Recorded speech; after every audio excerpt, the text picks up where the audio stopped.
सकल गुण निधानम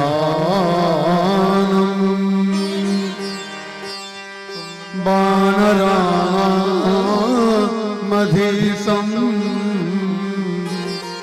रघुपति प्रिय भक्तम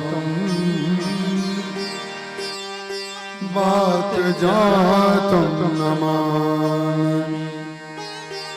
गिरा अरथ जल बीच सम कहियत भिन्न न भिन्न बंदौ सीता राम पद जिनहि परम प्रिय खिन्न जनक सुता जग जननी जानकी अतिशय प्रिय करुणा निधान की ताके युगो पद कमल मनावो जा सुख पाओ निर्मल मति पावो। श्री गुरु चरण सरोज रज निज मन मुकुर सुधारि बरनौ रघुवर विमल यश जोदायक फलचारि हृदय विराजत राम सिय और दास हनुमान ऐसे श्री गुरुदेव को बारंबार प्रणाम। बोलिए सियावर रामचंद्र भगवान की जय। उमापति महादेव की जय। पवन सुत हनुमान की जय। गुरुदेव भगवान की जय। गंगा मैया की जय। नर्मदा मैया की जय। जय जय सीताराम।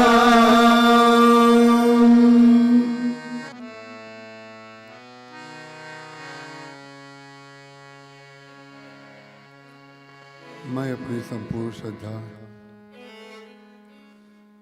श्री रामचरितमानस गोस्वामी श्री तुलसीदास जी महाराज और अपने गुरुदेव के श्री चरणों में अर्पित करता हूँ।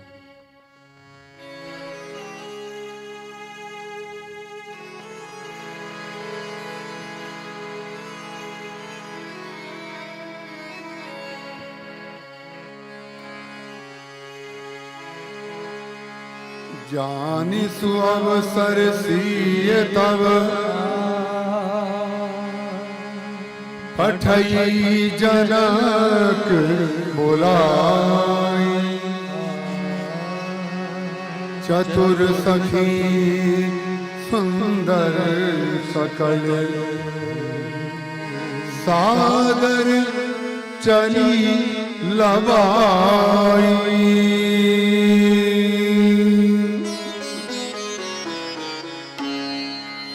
शोभा नहीं जाहि बखानी जगदम्बिका रूप गुण खानी। उपमा सकल मोहिल पुरानी प्राकृत नारी अंग अनुरागी।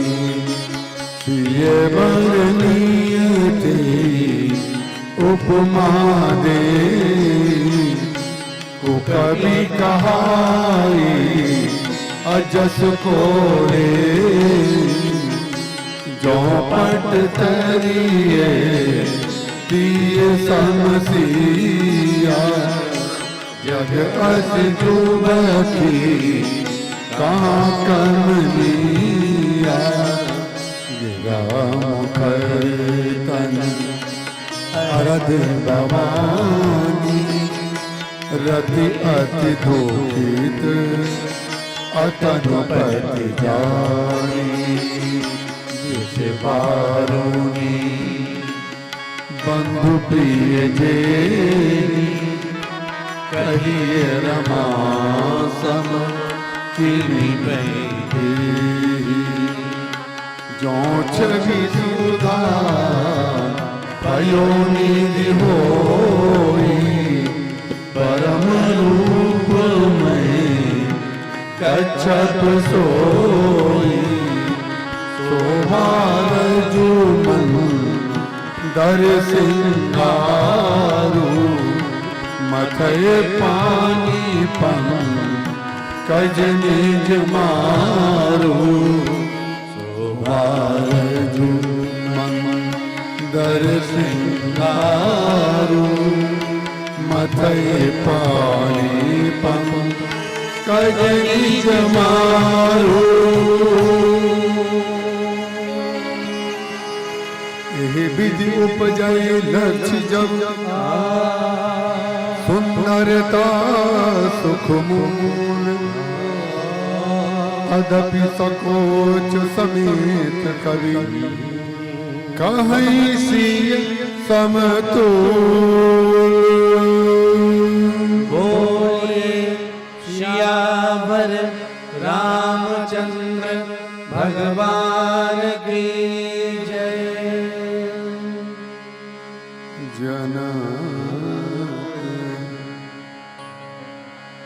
सुता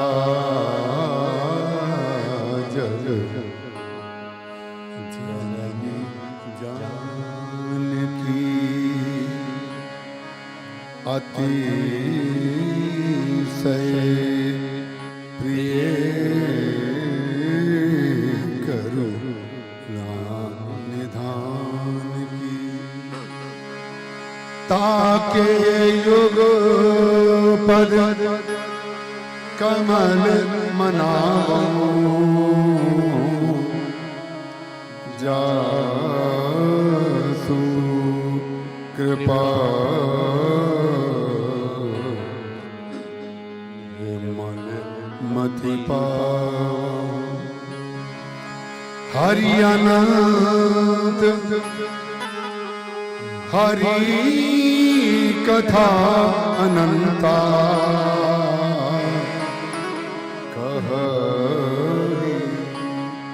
सुनहि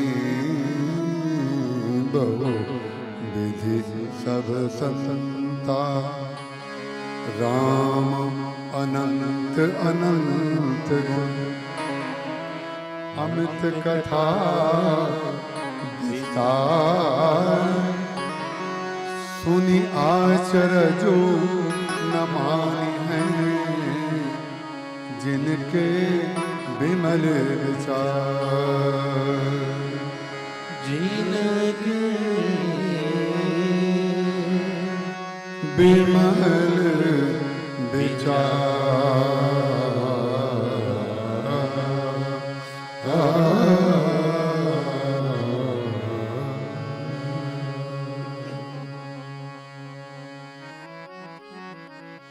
राम कथा रस के रसक के पिपास महानुभाव और बहनों, कथा की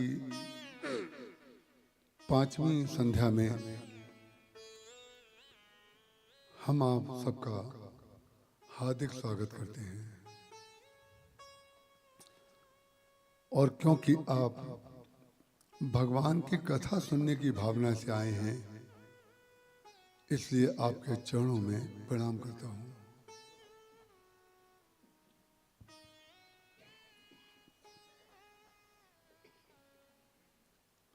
जान सुअवसर सिए तब पठई जनक बुलाई, जब अच्छा अवसर देखा तब जनक जी ने श्री सीता जी को बुलवाया। चतुर सखी सुंदर सकल। कल हमने कहा था कि मन क्रम बचन छाण चतुराई भजत कृपा करिहाई रघुराई। रोज रामायण पढ़ते हैं, रोज नया अर्थ मिलता है। कोई दिन ऐसा नहीं है किसी चौपाई में जो कंठस्थ हैं उनमें भी मिलता है और जो याद की जाती हैं उनमें भी मिलता है। आज हमारे बीच इतना प्रवेश हो जाता है कथा में कि कभी कभी लोक पक्ष विस्मृत हो जाता है। तो आज हमारे बीच आदरणीय श्री, हम उनको गोपाल भैया कहेंगे। उनका नाम पूरा क्या है वो मुझे पता भी नहीं, हम केवल शुरू से गोपाल भैया सुन रहे हैं। गोपाल भैया जो अपनी कार्य निष्ठा और अपनी ब्रह्मता के लिए शीर्षस्थ हैं, हम उनका बहुत बहुत स्वागत करते हैं। और उनके भैया भी अभी शायद थोड़ी देर के लिए कहीं ना कहीं बैठे हैं। राजू भैया बीच में कब उठेंगे हमें पता नहीं है। कथा में मन लग गया तो हो सकता है बैठ भी जाएं, लेकिन आए हुए हैं। और उनके साथ नरेंद्र जी और आदरणीय श्री तिवारी जी। उनका आज मेरे पास मैसेज आया। हमें टेलीफोन कभी कभी इसलिए भी देखना पड़ता है कि भाई पता नहीं किसने क्या लिखा है। तो तिवारी जी का संदेश आया कि आज मैं आऊँगा। हमने कहा आपका स्वागत है। तो जो आदरणीय जय जी ने कल की कथा का संक्षेप सुनाया, उस संक्षेप को सुन करके मुझे लगा कि मैंने कल क्या कहा। नहीं तो मुझे पता भी नहीं था, मुझे पता होता भी नहीं है। आने से पहले पता नहीं होता है, जाने के बाद पता नहीं होता है, और बीच में तो बिल्कुल ही पता नहीं होता। लेकिन आज मैंने जय जी को फिर से ध्यान से सुना, क्योंकि हमारी मति कथा में रहती है। कई दिन हो गए हमें पता ही नहीं जय जी क्या बोली, क्षमा करिएगा। हमने 4 दिन तक आपको सुना ही नहीं, क्योंकि हम अपनी दुनिया में रहते हैं। जब हम कार में आते हैं कथा में तो हम कुछ पता नहीं होता हम कहाँ जा रहे हैं। राजू भैया ने कहा 5:30 बजे आपसे मिलने आ जाए। हमने 5:30 बजे हम अपनी दुनिया में नहीं होते। अब मत आइए। दोपहर में जैसे बात की थी आपको लगेगा 5:30 बजे क्या हो गया, हमसे बातें नहीं कर रहे हैं, क्योंकि हम अपनी दूसरी दुनिया में चले जाते हैं जब आरती करते हैं भगवान की आते समय। तो जय जी, मैं तो सोच रहा था किसी दिन जय जी अपना पोडियम परेश राव जी को भी दे देंगे, लेकिन मैं अपनी ओर से तो नहीं कहूँगा। लेकिन जय जी और परेश राव जी हमारे इस बाएं और दाईं तरफ के हमारे संयुक्त गुण हैं, जो हमारे सारे आयोजनों को सुव्यवस्थित ढंग से संचालित करते हैं। हम पूर्व पक्ष में जो आपने किया, वर्तमान में जो कर रहे हैं, आप दोनों का हम बहुत बहुत स्वागत करते हैं। देवांगन जी, देखिए हमारी वो कागज उगज होता नहीं, कागज आजकल हमने रखना बंद कर दिया, क्योंकि जो महाराज जी के बहुत विशेष कृपा पात्र जो साथ में रहे हैं। आज वो ज्योति दीदी आई थी भोपाल से, भिलाई से, तो उनके साथ में बैठ के कुछ केवल महाराज जी के निकट वाले लोग आ गए संयोग से, तो महाराज जी की बड़ी चर्चाएं हुई। तो हम उसमें दिन भर लगे रहते हैं। तो आज कथा पहले शुरू कर दी, ये सब मैं भूल गया, लेकिन फिर मैं आपको वहीं पर लेके चलता हूँ। जानी सुअवसर सिए तब पठई जनक बुलाई। जनक जी महाराज ने जब सुअवसर देखा, जब भगवान धनुष तोड़ने के लिए चले थे, तो भी गुरुदेव ने जब सुंदर अवसर देखा तब भगवान को संकेत किया कि उठो राम भंजो बब चापू।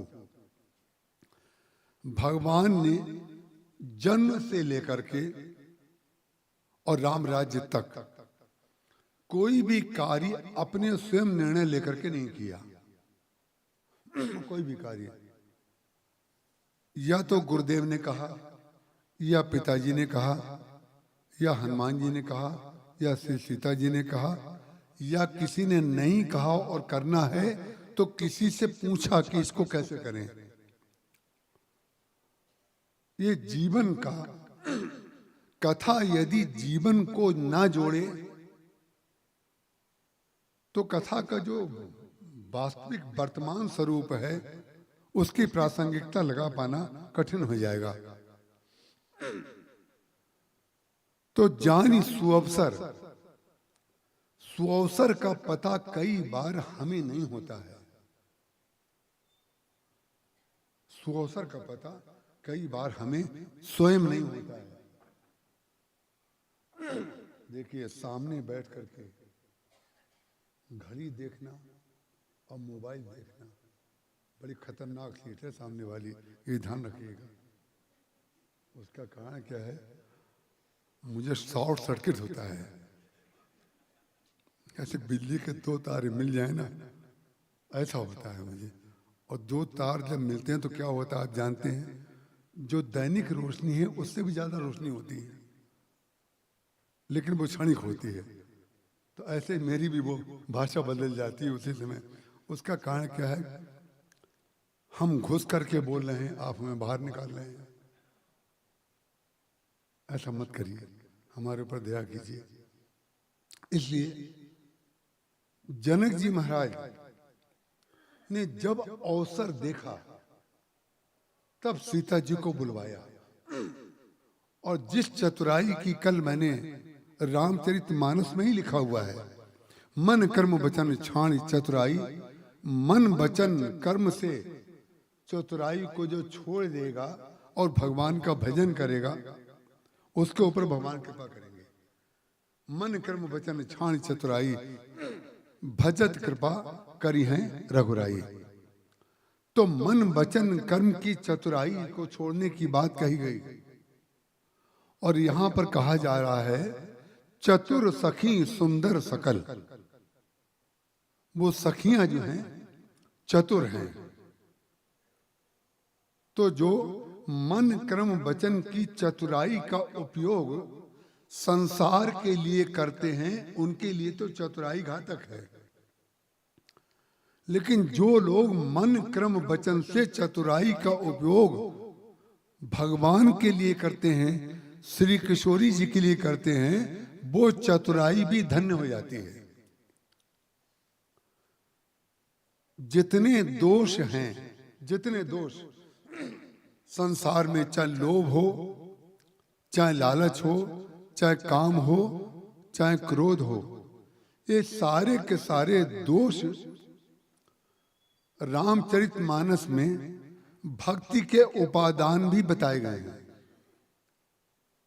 और भगवान के सबसे बड़े जो भक्त हैं हनुमान जी और भरत जी, उन्होंने जो भगवान के चरणों में बंदों प्रथम भरत के चरना, जासु नेम व्रत जाई न बरना, राम चरण पंकज मन जासु, लुबुध मधुप इब तजई न पासु। लोभी भौरा जैसे कमल के पुष्प के ऊपर या किसी और पुष्प के ऊपर मंडरा करके अपने डंक उसमें डाल करके उसके मकरंद के रस का पान करता है, तो ऐसे लोभी भौरा कौन है? बोले भरत जी का मन जो है लोभी भौरा है। तो लोभ की तो बहुत आलोचना की जाती है, लोभ व्यक्ति को नहीं करना चाहिए। ध्यान रखिएगा, संसार में जो जो दोष हैं उन्हीं दोषों का उपयोग प्रयोग यदि भगवत विषय कर दिया जाए तो दोष गुण हो जाता है। भगवान राम ने भरत जी से कहा भी था, सुनहु तात माया कृत। हे मेरे भाई भरत सुनो, सुनहु तात माया कृत, गुण और दोष अनेक। गुण और दोष अनेक होते हैं, लेकिन गुण ये उभय न देखिए। गुण और दोष को अलग करके मत देखो। गुण और दोष को अलग करके ना देखें तो कैसे देखें? भरत जी ने कहा या किसी भक्त ने कहा, महाराज हमें दोष तो दिखाई देता है, हमें गुण भी दिखाई देता है। उन्होंने कहा नहीं नहीं, गुण ये उभय न देखिए, देखिए सो अविवेक। तो भगवान अपने मुख से श्री भरत जी को उपदेश कर रहे हैं कि भरत, गुण और दोष अलग नहीं होते, अलग नहीं होते। प्रतिपादन तो रामायण में गुण और दोषों का किया गया है। मानस रोगों में गुण और दोष अलग अलग गिनाए गए हैं। वही काकभूषण जी महाराज ने, वही शंकर जी ने, वही गोस्वामी तुलसीदास जी महाराज ने, वही याज्ञवल्क्य जी ने भरतदास जी को, जितने वक्ता रामायण के हैं सबने उन गुण दोषों का वर्णन किया है। तो भगवान ने जो मैंने आपसे कल कहा था, शब्द को सुना जाता है और अर्थ को समझा जाता है और तत्व को ग्रहण किया जाता है। उस तत्व का जो शब्द का मकरंद है, जिस मकरंद को भरत जी महाराज भगवान के चरणों में से पीते हैं, उस मकरंद को आज भगवान अपने मुख से उनके कान में पिला रहे हैं। देखिए, श्रुति वेद का एक नाम है श्रुति,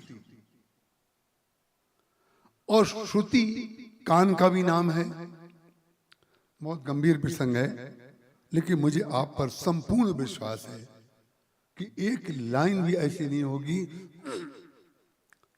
अरे कभी कभी गंभीर जब कथा होती है तो हमारे साथ डॉक्टर साहब जब बैठते हैं ना, ये डॉक्टर साहब हमारे दीवाने खास वाले आदमी हैं, क्योंकि भाई हमसे सीनियर हैं। हम महाराज जी के पास जब आए थे तो पहले से विद्यमान थे, इसलिए अब उससे आगे मैं नहीं कहूंगा। तो डॉक्टर साहब ने वो बात छोड़ दी, मैंने दूसरी बात पकड़ ली। डॉक्टर साहब ने एक दिन, कभी कभी ऐसी गंभीर जब कथा होती है तो डॉक्टर साहब ने मालूम है जय जी क्या कहा? बोले आप तो बोल के छूट गए, उनको बांध दिया। बोले आप, ऐसी भाषा केवल तो डॉक्टर साहब ही बोल सकते हैं। बोले आप तो बोल के छूट गए, उनको बांध दिया, क्योंकि कल उन्हें बोलना है। एक दिन तो बोले पता नहीं उनको नींद आएगी कि नहीं आएगी। तो ये सब बातें देखी, चाहे जया जी हो चाहे डॉक्टर साहब हो, ये तो राम किंकर परिवार है और ये रामचरितमानस का परिवार है। गोस्वामी तुलसीदास जी का महाराज का ये परिवार है। इसलिए मैं कह रहा हूं, जो वेद का एक नाम श्रुति है और कान का नाम भी श्रुति है, तो श्रुति श्रुति बनती कैसे है?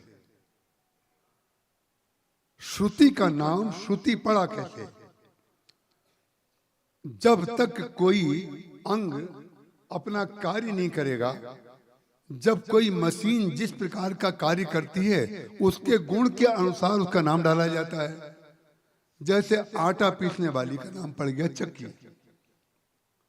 इसी प्रकार से जो जिस प्रकार से अपने गुण का प्रतिपादन कर रहा है उसका नाम उसके गुण के अनुसार पड़ जाता है।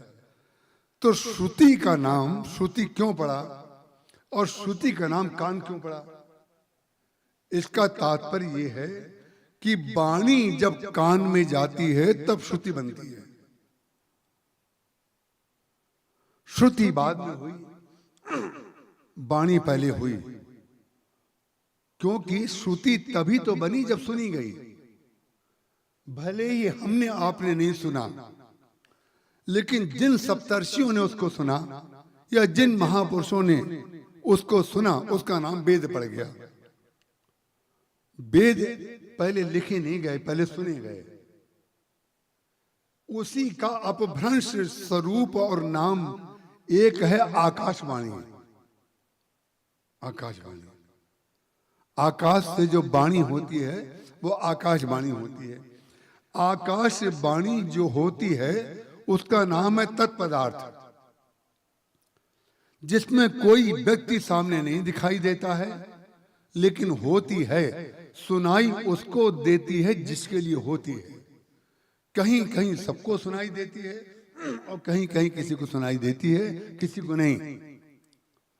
तो जिस अमृत को, जिस मकरंद को भरत जी महाराज भगवान के चरणों में अपनी मति लगा करके पान करते हैं, आज भगवान अपनी वाणी से भरत श्रुति को सुना रहे हैं। भरत श्रुति हैं।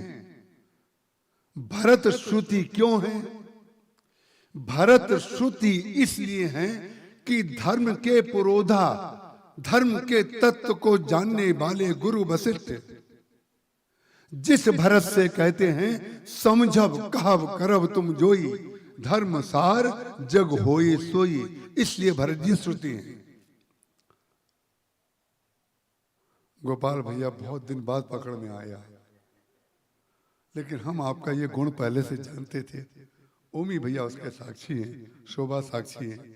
जब जब इन दोनों से बात हुई है तो मैंने ये बात कही है, वही आपको मैंने देख लिया। श्रुति महाराज ध्यान रखिएगा। और ये रायपुर के श्रोताओं की विशेषता है कि इतने गंभीर विषय को कहने की इच्छा हो गई। आपकी आंखों से हमने कथा को निकाला है,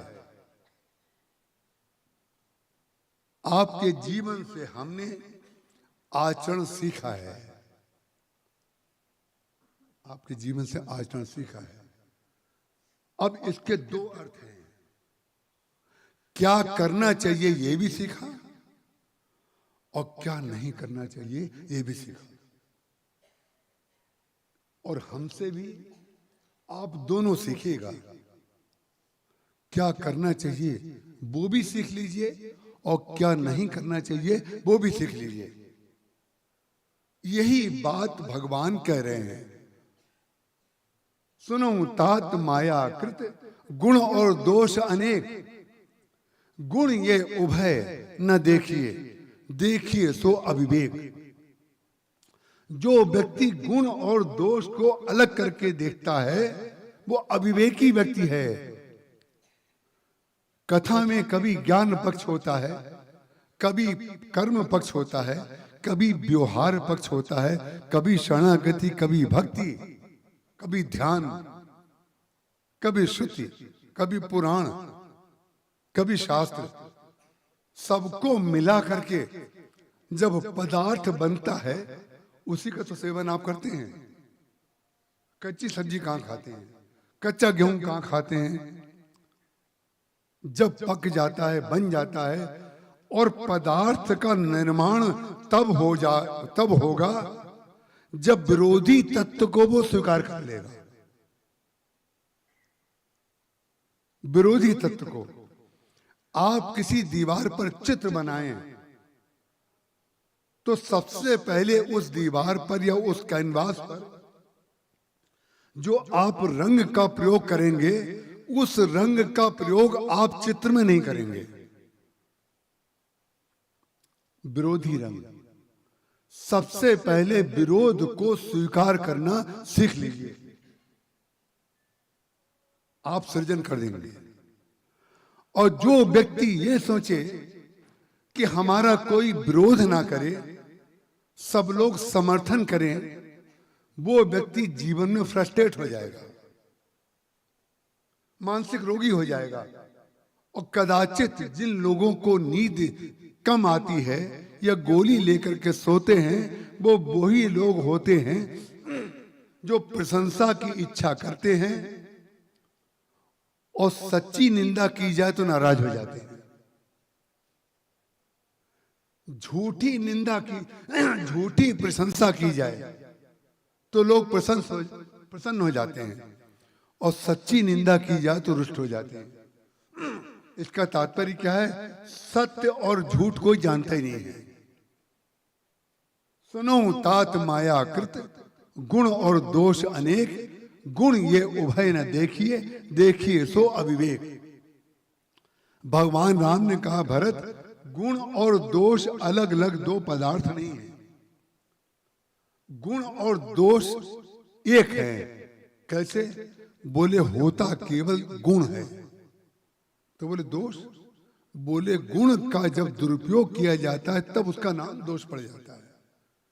कितनी सामान्य सी बात है, कितनी सामान्य सी बात है, जो गुत्थी बन गई है, गुत्थी बन गई है। इस शब्द का प्रमाण रामचरितमानस में कहाँ है? बोले जड़ चेतन ही ग्रंथि पड़ गई, यद्यपि मिसा छूटत कठिनाई। जड़ और चेतन की ग्रंथि पड़ गई है कि ये जड़ है और ये चैतन्य है। जैसे मनुष्य और जानवर, दो नाम आपने सुने, आप व्यवहार में करते हैं। उठ जाइए भैया, कथा अभी शुरू हुई है। जड़ चेतन ही ग्रंथि पड़ गई, यद्यपि मिसा छूटत कठिनाई। यद्यपि ये झूठ है, लेकिन इस जड़ चेतन को अलग कर पाना बड़ा कठिन है। आप जानवर किसको कहते हैं? आपने स्वयं संज्ञा बनाई है जानवर।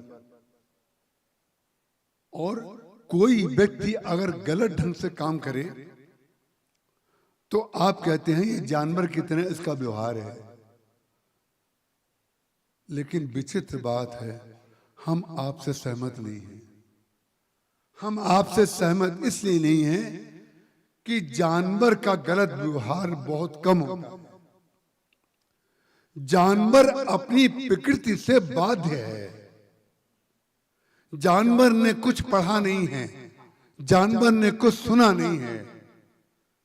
जानवर जानवर इसलिए है कि वो अपनी प्रकृति से ऊपर कुछ जानता नहीं है और उससे अधिक कोई अपेक्षा नहीं करता है। सारे जानवरों की इच्छाएं सीमित हैं। कौन जानवर क्या खाता है, कैसे चलता है, क्या उसकी प्रकृति है? सब जानवरों की प्रकृति एक जैसी है कि वो ये करेंगे, गाय ऐसे करेगी, हाथी ऐसे करेगा, सांप ऐसे करेगा, बिच्छू ऐसे करेगा, छिपकली ऐसे चलेगी। सबकी प्रकृति निश्चित है और उन लोगों को हम कहते हैं जानवर। लेकिन विचित्र बात है, आप जरा ट्रैफिक में चलिए तो पता चलेगा कितने जानवर दिख रहे हैं। जरा भीड़ भाड़ वाली सड़क पे गाड़ी चला के आइए, तब आपको पता चले कि आप जिनको जानवर कहते हैं वो तो किनारे चल रहे हैं, वो तो रस्सी से बंधे हुए हैं। वो बेचारे केवल एक ही आशा कर रहे हैं कि दोनों समय उनको भोजन मिल जाए, उनको भोजन मिल जाए, वो सो जाएंगे आराम से। और दूसरा, एक जानवर का नाम ले लीजिए, एक जानवर का, कि जो जानवर अपने बच्चों से प्रेम ना करता हो। सब जानवर प्रेम करते हैं। अब आप बड़े खुश हो रहे हैं कि हम भी तो अपने बच्चों से प्रेम करते हैं। अब आगे तो सुनिए, सारे जानवर अपने बच्चों से प्रेम करते हैं और एक जानवर का नाम बता दीजिए जो जानवर अपने बच्चों से आशा करता हो। एक जानवर का नाम बता दीजिए कि जो जानवर अपने बच्चों से आशा करता हो हमारा बच्चा कमा करके लाए, हमें खिलाए। जानवर कौन है? आप बता दीजिए, जानवर कौन है? आप मनुष्य की प्रकृति को जान लीजिए बस। जो प्रकृति की प्रकृति को नहीं जान रहा है वही प्राकृत है, वही प्राकृत है। जो प्रकृति की प्रकृति को जानते हुए भी नहीं जान रहा है और सब लोग उसी तरीके से रुई में, जैसे तोता रुई के पौधे पे अपना डंक मारता है और अंत में रुई निकलती है, कोई रस उसमें नहीं निकलता, लेकिन फिर भी जितने तोते आएंगे वो डंक मारेंगे। तो जो तोते डंक मारते हैं उनसे हमें सीखना चाहिए कि किसी तोते को जब रस नहीं मिला तो क्यों तोता रस मार रहा है। रस की इच्छा से बेचारा उसमें चोंच मारता है लेकिन रुई मिलती है उसको। इसी प्रकार से हम लोग जितने बैठे हुए हैं हमारे सुख का और दुख का कारण केवल हम हैं। संसार में किसी के सुख और दुख का कारण दूसरे को देखना अज्ञान है। इसी को भगवान श्री राम ने कहा, सुनो तात माया कृत गुण और दोष अनेक, गुण ये उभय न देखिए, देखिए सो अविवेक। तो वाणी जो होती है वो श्रुति में जाती है। आप जो बोल रहे हैं ये सारा का सारा बोला हुआ, हम जो बोल रहे हैं सब आकाश में सेव हो रहा है। एक एक वाक्य आपका बोला हुआ, चाहे कथा हो रही हो, चाहे गाली दी जा रही हो, चाहे किसी का अपमान बोल के किया जा रहा हो, सारी की सारी वाणी श्रुति बन रही है, वही आकाशवाणी बन जाती है। आकाशवाणी बन करके आपके बच्चे बोलना सीख जाते हैं। तो जब उनकी वाणी से वही श्रुति बनती है तो आपको खराब लगती है। बोला आपने है, वो आकाश में जाकर के, क्योंकि आकाश का गुण शब्द है, ये श्रुति कहती है। आकाश का गुण शब्द है, ये श्रुति का कहना है। तो गोस्वामी तुलसीदास जी महाराज यहां पर जो लिख रहे हैं, एक शब्द से कथा उठी, एक शब्द से कथा उठी कि चतुराई। भगवान ने कहा कि गुण और दोष अलग नहीं होते हैं, उसी गुण का दुरुपयोग करने का नाम दोष है, उसी के सदुपयोग करने का नाम गुण है। इतनी सी बात है केवल। चतुर सखी सुंदर सकल, जितनी सखियां हैं वो चतुर हैं, सब की सब, एक नहीं, सारी सखियां सीता की जो हैं वो चतुर हैं और बहुत सुंदर हैं। चतुराई उनकी क्या है? अब चतुराई देखिए। चतुराई एक गुण तब है जैसे जब श्री सीता जी को बुलाया गया होगा, जयमाल उनको करनी है, तो चतुराई शब्द क्यों लिखा गया? क्या गोस्वामी जी के पास कोई शब्दकोश की कमी पड़ गई? क्यों सारी सखियों को उन्होंने चतुर कहा? बोले नहीं, चतुराई इसलिए कहा कि श्री सीता जी जब जयमाल पहनाने जा रही हैं तो उनकी भावस्थिति तो केवल वो तो केवल भगवान का ही स्मरण कर रही हैं, श्री राम के ही सौंदर्य में डूबी हुई हैं। तो जो श्री राम के सौंदर्य में डूबा हुआ है, आप भी उसमें डूब जाएंगे तो आप चतुराई का सदुपयोग नहीं कर पाएंगे। जो गुरु मौन है वो गुरु मौन तब रह पाता है जब उसका शिष्य चतुर होता है।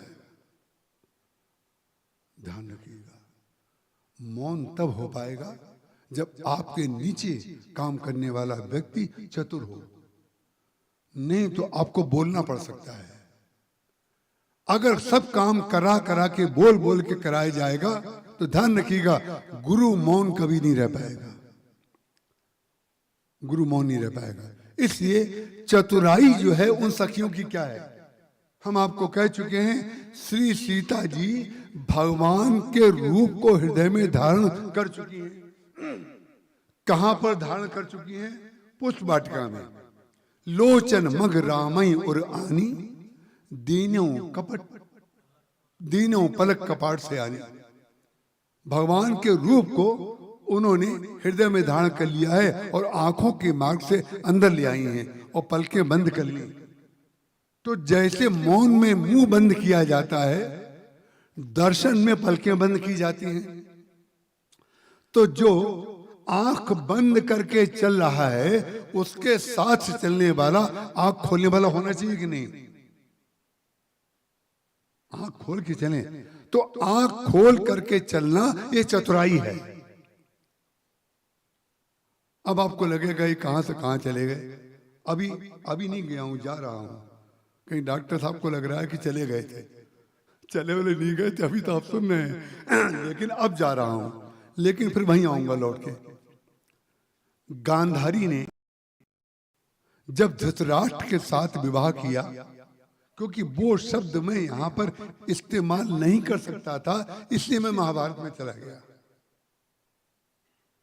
जब धृतराष्ट्र के साथ गांधारी का विवाह हुआ तो गांधारी ने को जब पता चला हमारे पति देखते नहीं हैं, उनकी आंखें नहीं हैं, तब उसने निर्णय किया पातिव्रत धर्म के अनुकूल ये होगा, जो हमारे पति संसार को नहीं देखते हैं तो हम भी अपनी आंख में पट्टी बांध लेंगे। उन्होंने बड़ी मोटी काली पट्टी अपनी आंख पर बांध दी और गांधारी ने पातिव्रत धर्म के अनुकूल वो कार्य किया, और उनके पातिव्रत धर्म में इतनी शक्ति थी कि कुछ भी बदल सकती थी वो, जो संकल्प कर लें।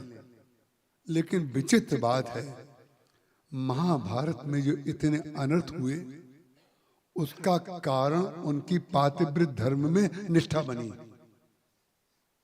गांधारी किसी अंधे व्यक्ति के साथ जो साथ में उसका सहयोगी है, वो आंख का उपयोग करे तो ज्यादा सेवा करेगा कि वो भी अंधा हो जाए तो सेवा करेगा? दो अंधे हो जाएंगे तो तीसरे आंख वाला चाहिए फिर, और तीसरा आंख वाला जो था वो तो पहले से अंधा था, उसका नाम था दुर्योधन। जो तीसरा बता सकता था, कुछ व्यवस्था कर सकता था, वो अंधा पहले से था। तो आंख जिसकी है उसको लोग कहते हैं इनको दिखाई दे रहा है, और जिसकी आंख नहीं है उसको लोग समझते हैं ये अंधा है। लेकिन कभी कभी उल्टा होता है। आंख का आप उपयोग क्या कर रहे हैं इससे पता चलेगा कि अंधे हैं कि आंख वाले हैं। जिस गुण का उपयोग आप सार्थक कार्य के प्रयोजन के लिए करते हैं तब वो गुण आपका गुण होता है। तो श्री सीता जी की जो सखियां हैं वो सारी की सारी सखियां चतुर हैं। चतुर क्यों हैं?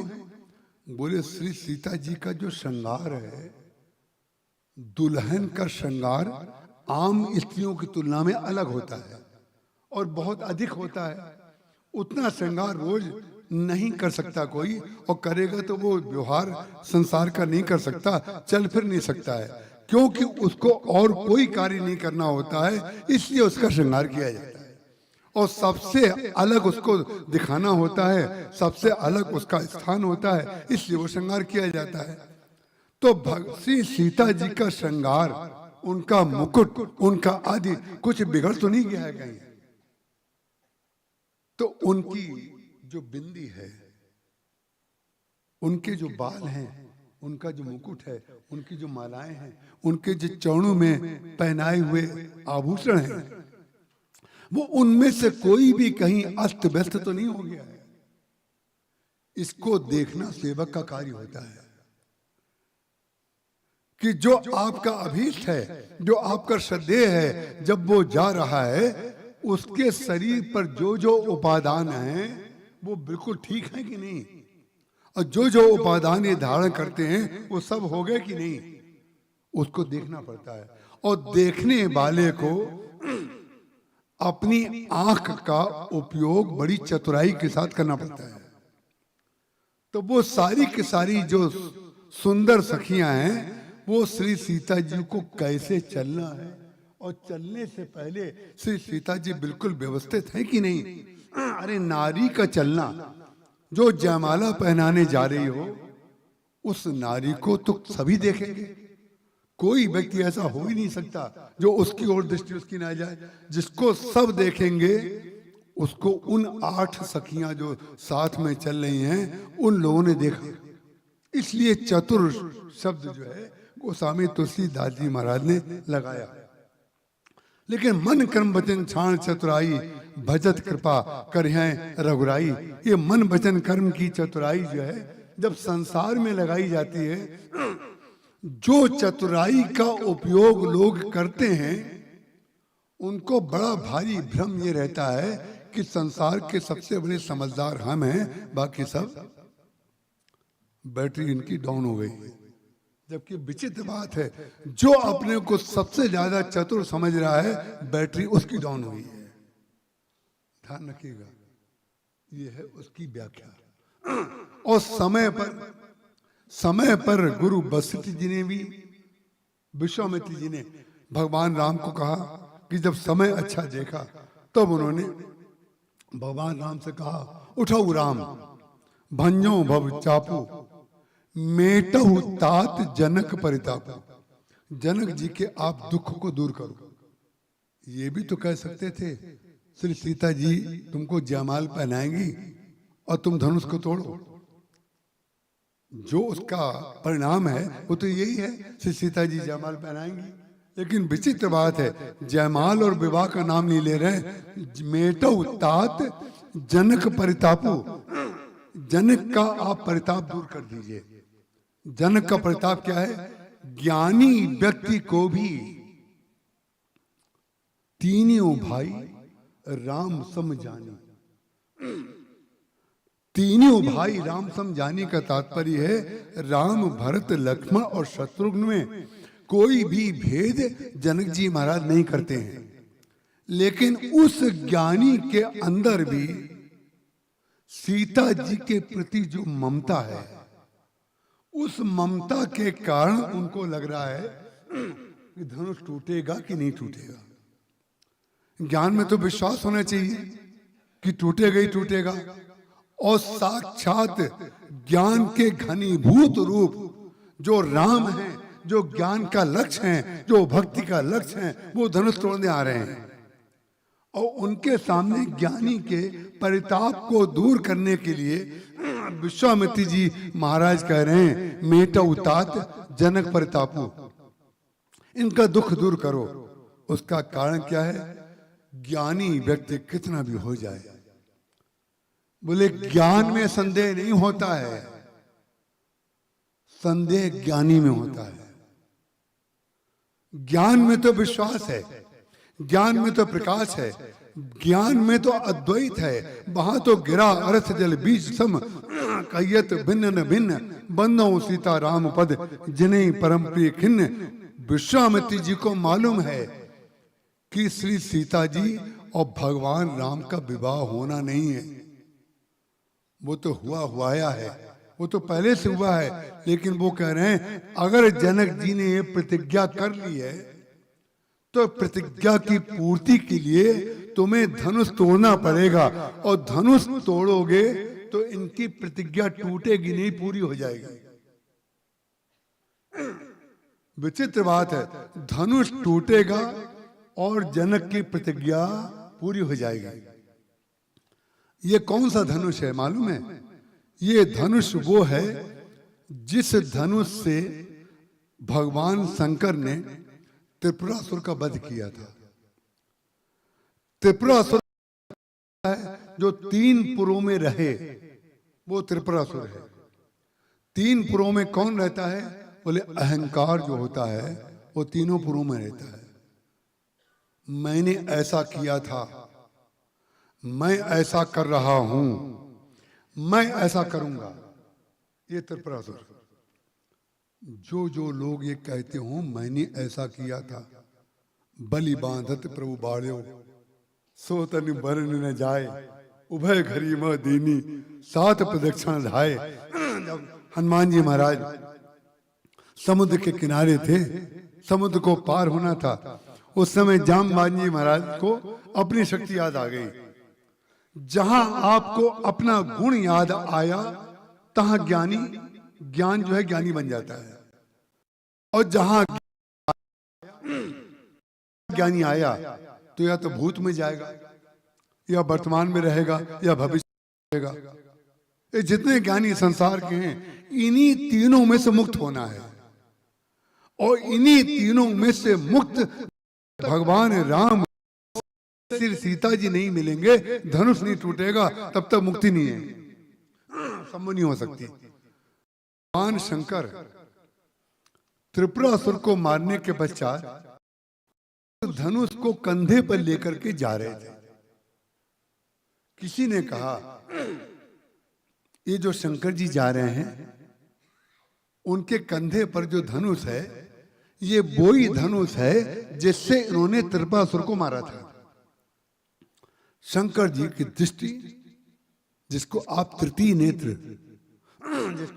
नेत्र कहते हैं, वो खुल गया। ये आध्यात्मिक व्याख्या हो रही है। इसको आप ग्रंथों में मत खोजने चलिएगा कि उस समय तीसरा नेत्र खुल गया था। तीसरा नेत्र तो शंकर जी का तब खुलता है जब प्रलय होता है। लेकिन ध्यान रखिएगा, शंकर जी का प्रलय करने के लिए तीसरा नेत्र तो उस समय खुलता है, लेकिन शंकर जी जो ज्ञान के साक्षात स्वरूप हैं, करालम महाकाल कालम कृपालम, सारे गुण जो हैं भगवान शंकर के अंदर व्याप्त हैं। जो गुणी होता है, उन्होंने सुन लिया। गुणी कौन है? जो अपनी प्रशंसा सुन करके सावधान हो जाए। जो अपनी प्रशंसा सुन करके सावधान हो जाएगा, इसका मतलब उसका तीसरा नेत्र, ज्ञान का नेत्र खुल गया। और जो अपनी प्रशंसा सुन करके उन्मत्त हो जाए, समझ लीजिए तीसरा तो बंद था ही, जो दो थे वो भी बंद हो गए। भगवान शंकर को जब पता चला कि कोई मेरी प्रशंसा ये कह करके कर रहा है कि शंकर जी जो जा रहे हैं, इनके कंधे पर जो धनुष है, ये वही धनुष है जिससे इन्होंने त्रिपुरासुर को मारा था, तो भगवान शंकर ने उसका अर्थ क्या लिया? भगवान शंकर ने अर्थ ये लिया जो हमको और आपको लेना चाहिए। बोले त्रिपुरासुर मर गया, राक्षस मर गया, लेकिन राक्षस नाम की बुराई अभी जिंदा है, और उस बुराई को जिंदा करने का काम मैं कर रहा हूं। क्या कर रहा हूं? बोले जब तक ये धनुष को मैं नहीं छोड़ूंगा, तब तक जब मैं निकलूंगा तो लोग यही कहेंगे ये वो शंकर जी जा रहे हैं, वही वाला धनुष है जिससे त्रिपुरासुर। माने जो कर्म आप करें उसमें से कर्तृत्व को निकाल दीजिए। इसीलिए भगवान शंकर ने उस धनुष को जब तोड़ा तो कर्तृत्व निकाल करके तोड़ा। कैसे? लेत चढ़ावत खैंचत गाढ़े काहू न लखा देख सब ठाड़े। कब उन्होंने हाथ में उठाया, कब उन्होंने चलाया, पता ही नहीं चला किसी को। और कहां से तोड़ा? बीच में से तोड़ा। तो जो शंकर जी ने धनुष छोड़ दिया था, भगवान ने उसको छोड़ दिया। तो तोड़ने और छोड़ने के बीच में जो आध्यात्मिकता है, जिसके आधार पर आपको ग्रंथ समझ में आता है, ग्रंथ को समझने के लिए संत की दृष्टि चाहिए, और रामचरितमानस को समझने के लिए राम किंकरीय दृष्टि चाहिए। रामचरितमानस को समझने के लिए राम किंकरीय दृष्टि चाहिए। राम किंकरीय दृष्टि इसलिए है, एक बार पत्रकार लोगों ने मुझसे पूछा, आज पत्रकार ऊपर से नीचे सब झुंड के झुंड, पूरा परिवार यहाँ पर पधारा हुआ है, इसलिए मैं बात कहूं। एक परिवार ने एक पत्रकार ने मुझसे पूछा था, उनका प्रश्नोत्तर करना काम होता है, कि राम किंकर जी में सबसे बड़ी विशेषता क्या थी? सबसे बड़ी विशेषता क्या थी? और जब प्रश्न कोई करेगा तो बताना तो पड़ेगा। यदि आप ये कहें इसको उत्तर हम नहीं जानते, तो वो कहेंगे भाई हम गलत जगह आ गए। उत्तर तो आपको देना पड़ेगा, और उत्तर आप वो दें जो ब्रॉडकास्ट हो जाएगा सवेरे। अभी एक से बोल रहे हैं, कल सब पढ़ेंगे उसको, इसलिए उत्तर होश में देना पड़ता है। तो उन्होंने कहा राम किंकर जी की सबसे बड़ी विशेषता क्या है? तो जो मैं कह रहा हूं वही मैंने उस दिन बताया। मैंने उनसे कहा राम किंकर जी जीवन भर बोले, लेकिन एक दिन भी नहीं बोले। ये उनकी सबसे बड़ी विशेषता है। तो कौन बोला?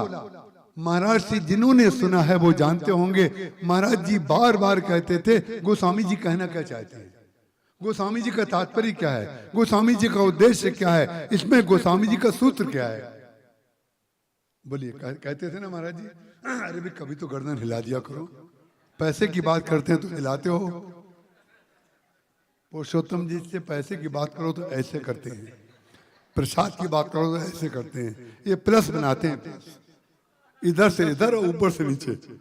प्लस बनाना जानते हैं, लेकिन प्लस बनाते हैं केवल व्यवसाय में, हमारे संदर्भ में माइनस बनाते हैं। तो ये तो एक आनंद की बातें हैं। मैंने कहा कि महाराज जी जीवन पर्यंत बोले लेकिन कभी नहीं बोले, और महाराज जी हमेशा गोस्वामी महाराज जी के गले में जितनी मालाएं पड़ी, कौन सी माला? प्रशंसा की माला। जितनी मालाएं प्रशंसा की पड़ी महाराज जी ने सब उतार के गोस्वामी तुलसीदास जी के चरणों में चढ़ा दी। आपके जीवन में जितनी प्रशंसा हो, कौन व्यक्ति यहां पर ऐसा है? मैं तो नहीं मानता यहां पर कोई अवगुणी व्यक्ति आया होगा, क्योंकि अति हरि कृपा जाहि पर होई, पांव देई ए मार्ग सोई। जिस पर भगवान की बहुत बड़ी कृपा होगी वो सत्संग में आता है। ध्यान रखिएगा, सत्संग में न आने के लिए 1000 बहाने होते हैं। उन 1000 बहानों का नाम मालूम है क्या है? गृह कार्य नाना जंजाला, तई अति दुर्गम शैल विशाला। अरे तुम चले जाओ, मैं बाद में चले जाऊंगा, या तुम चले जाओ। अरे ये तो हर साल होती है, हर साल होती है। मैंने हर साल होती है, मैंने बेकार का काम होता है, अगले साल सुन लेंगे। अरे मैं पिछले साल गया तो था, पिछले साल हो तो आया। कथा ओबलाइज करने के लिए मत सुनिए, ओबलाइज करने के लिए मत सुनिए। कौन करा रहा है तो वो हमें देख ले, हम कथा में आए। अपने को मत दिखाइए, कथा को देख, और कथा को देखेंगे तो कथा आपको दिखा देगी, आपको रास्ता दे देगी, आपको मार्ग दे देगी, आपके कल्याण का मार्ग प्रशस्त कर देगी कथा। ये हमारे अपने जीवन का सत्य है। कथा में वो तत्व है कि दिन प्रतिदिन अगर मैं अपने दोष देखता हूं तो मैं आपको सत्य सत्य कहता हूं कि मैं बार बार रामचरितमानस से कहता हूं, जैसी भावस्थिति, जैसी मनस्थिति मेरी कथा करते समय होती है, मां वो मेरे जीवन में कर दीजिए। क्योंकि मेरी मां ने चलते समय, जो जीवित मां थी मेरी, काना अक्षर पढ़ना नहीं जानती थी, अंगूठा भी लगाना, क्योंकि अंगूठा जिस जिस संदर्भ में लगाया जाता है वो कुछ था ही नहीं उनके पास, तो अंगूठा भी लगाना नहीं जानती थी। लेकिन जो अंगूठा लगाना नहीं जानता है वो तिलक लगाना जानता था। उन्होंने चलते समय क्या कहा मुझसे, जब मैं 2 समोसे और 100 ग्राम रबड़ी पत्ते, सूखे पत्ते पे लेकर के चला, रिक्शे पे बैठ करके अपने गुरुदेव की सेवा में, तो मेरी माँ ने कहा, गांव की भाषा में कहा, वो नहीं बोलूंगा, जा तो रहे हो लेकिन लौटने लायक बने रहना। क्यों कहा लौटने लायक बने रहना? कि तुम चाहे जैसे हो और हम चाहे जैसे हों, संसार में एक ही स्थान और एक ही गोद ऐसी है कि पुत्र कैसा कुपुत्र हो जाए लेकिन मां की गोद कभी खाली नहीं रहती। वो कहती आ जाओ, हम तुम्हें बैठा लेंगे। उसकी गोद पर, मां की गोद पर बेटा कभी भी बैठ सकता है, वो स्थान केवल एक ही है। तो जिस मां ने मुझे जिस मां के पास भेजा, मैं उन महाराष्ट्र के रूप में जो मेरी माता पिता हैं उनसे कहता हूं, थोड़ा सा और बचा है, पूरा निकल गया। मैं अपने साथियों से कहता हूं, पूरा हाथ ही निकल गया, अब केवल पूंछ का थोड़ा सा भाग बाकी है। महाराज जी कृपा करिएगा, क्योंकि ध्यान रखिएगा, भूल मत जाइएगा, ये चतुराई का उपयोग हमेशा करिएगा कि ये गलती से मत समझ जाइएगा कि संसार संसार नहीं है, इसको भूल के मत समझिएगा। संसार को प्रति क्षण संसार मानते रहिए और भगवान को प्रति क्षण भगवान मानते रहिए। कहीं गलती से आपने एक बार भी गलती की तो जो पहले रेलवे के केबिन्स में लिखा रहता था, सावधानी हटी दुर्घटना घटी, कि जो आपको बुला करके भोजन करा रहे हैं, जो आपकी प्रशंसा कर रहे हैं, आपके जीवन की फाइल को फाड़ के फेंक देंगे, सिल्वर लाइन में चली जाएगी वो फाइल, और आपके किसी एक दोष का झंडा फहराएंगे।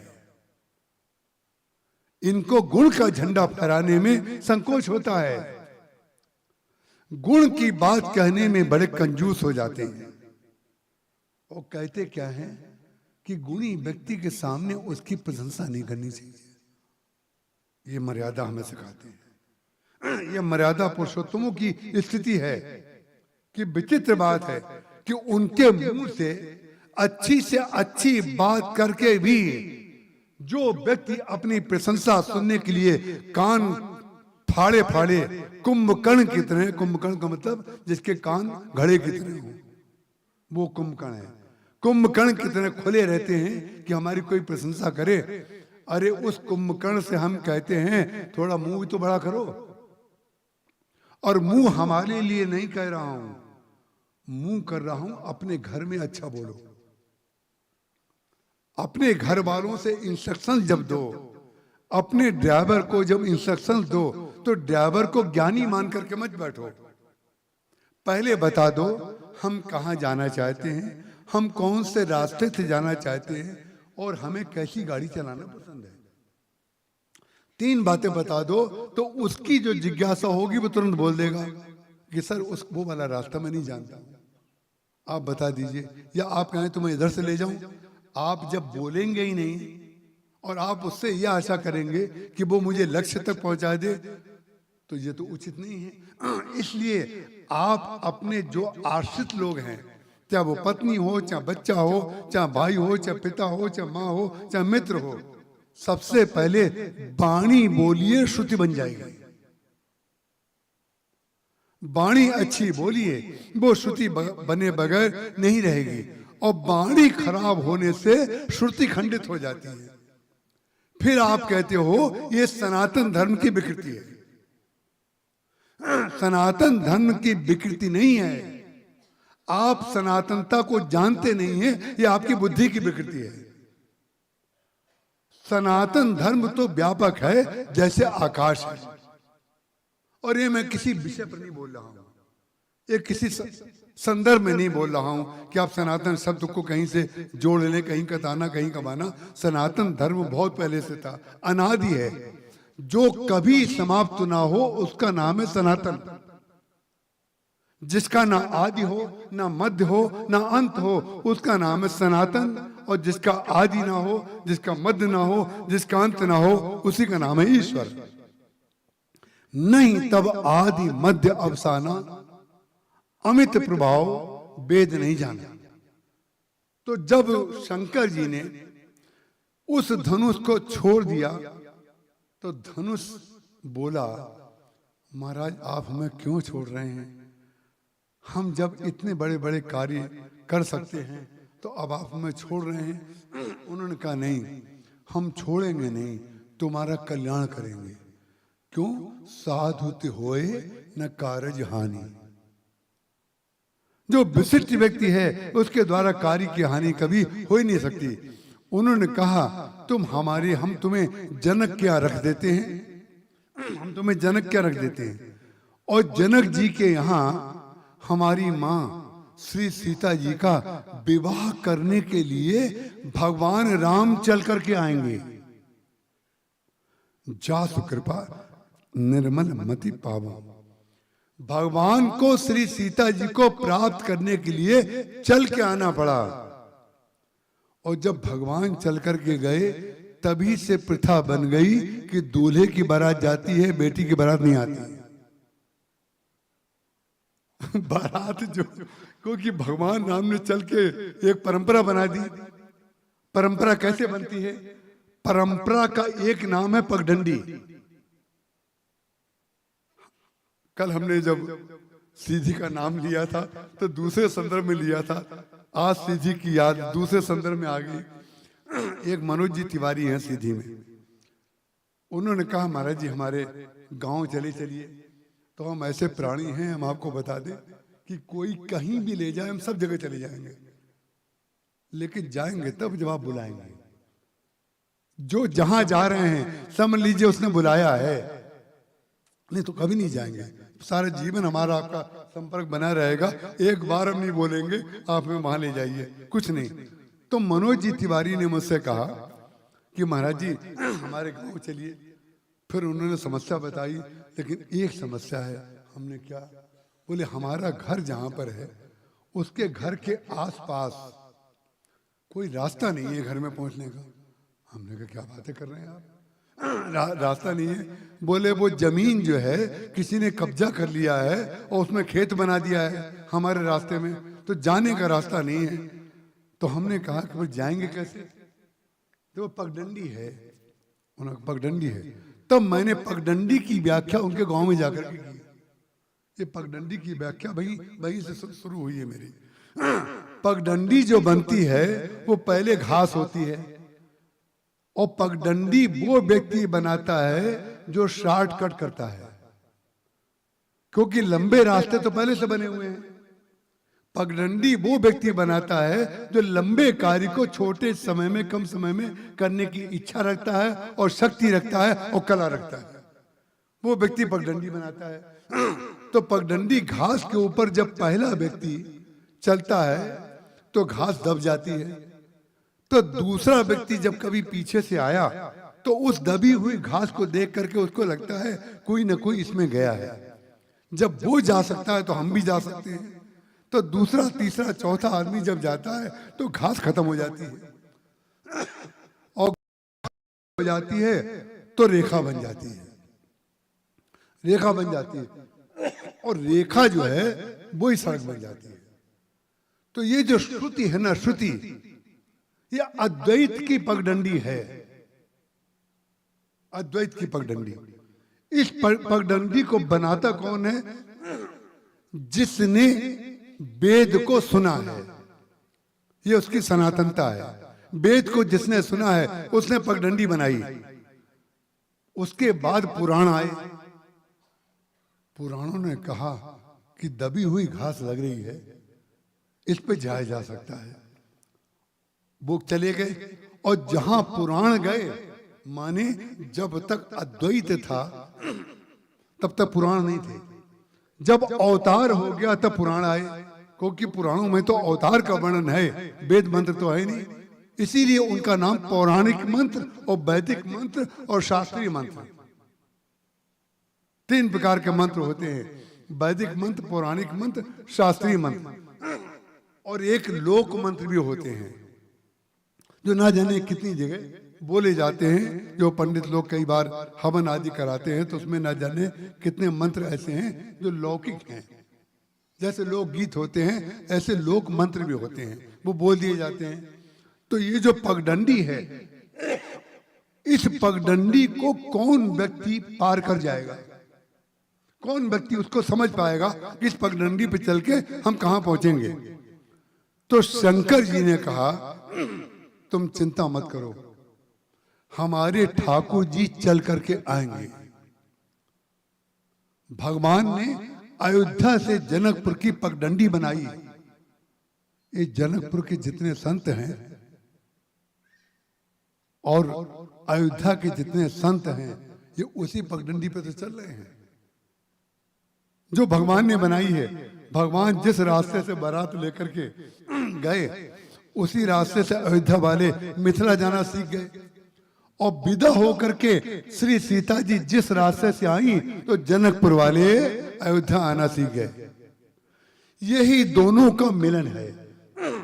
इस मिलन को शरीर की दृष्टि से, प्राकृत दृष्टि से नहीं सुनना चाहिए, इसको तत्व दृष्टि से सुनना चाहिए। शंकर जी ने कहा अपने धनुष से कि हम तुम्हारा कल्याण करेंगे, चिंता मत करो। जो तुम्हारे अंदर एक अभी कमी रह गई है उसको पूर्णता देने के लिए हम तुम्हें छोड़ रहे हैं। उन्होंने छोड़ दिया और जनक जी को दे दिया। जनक जी के यहाँ उसकी पूजा होने लगी।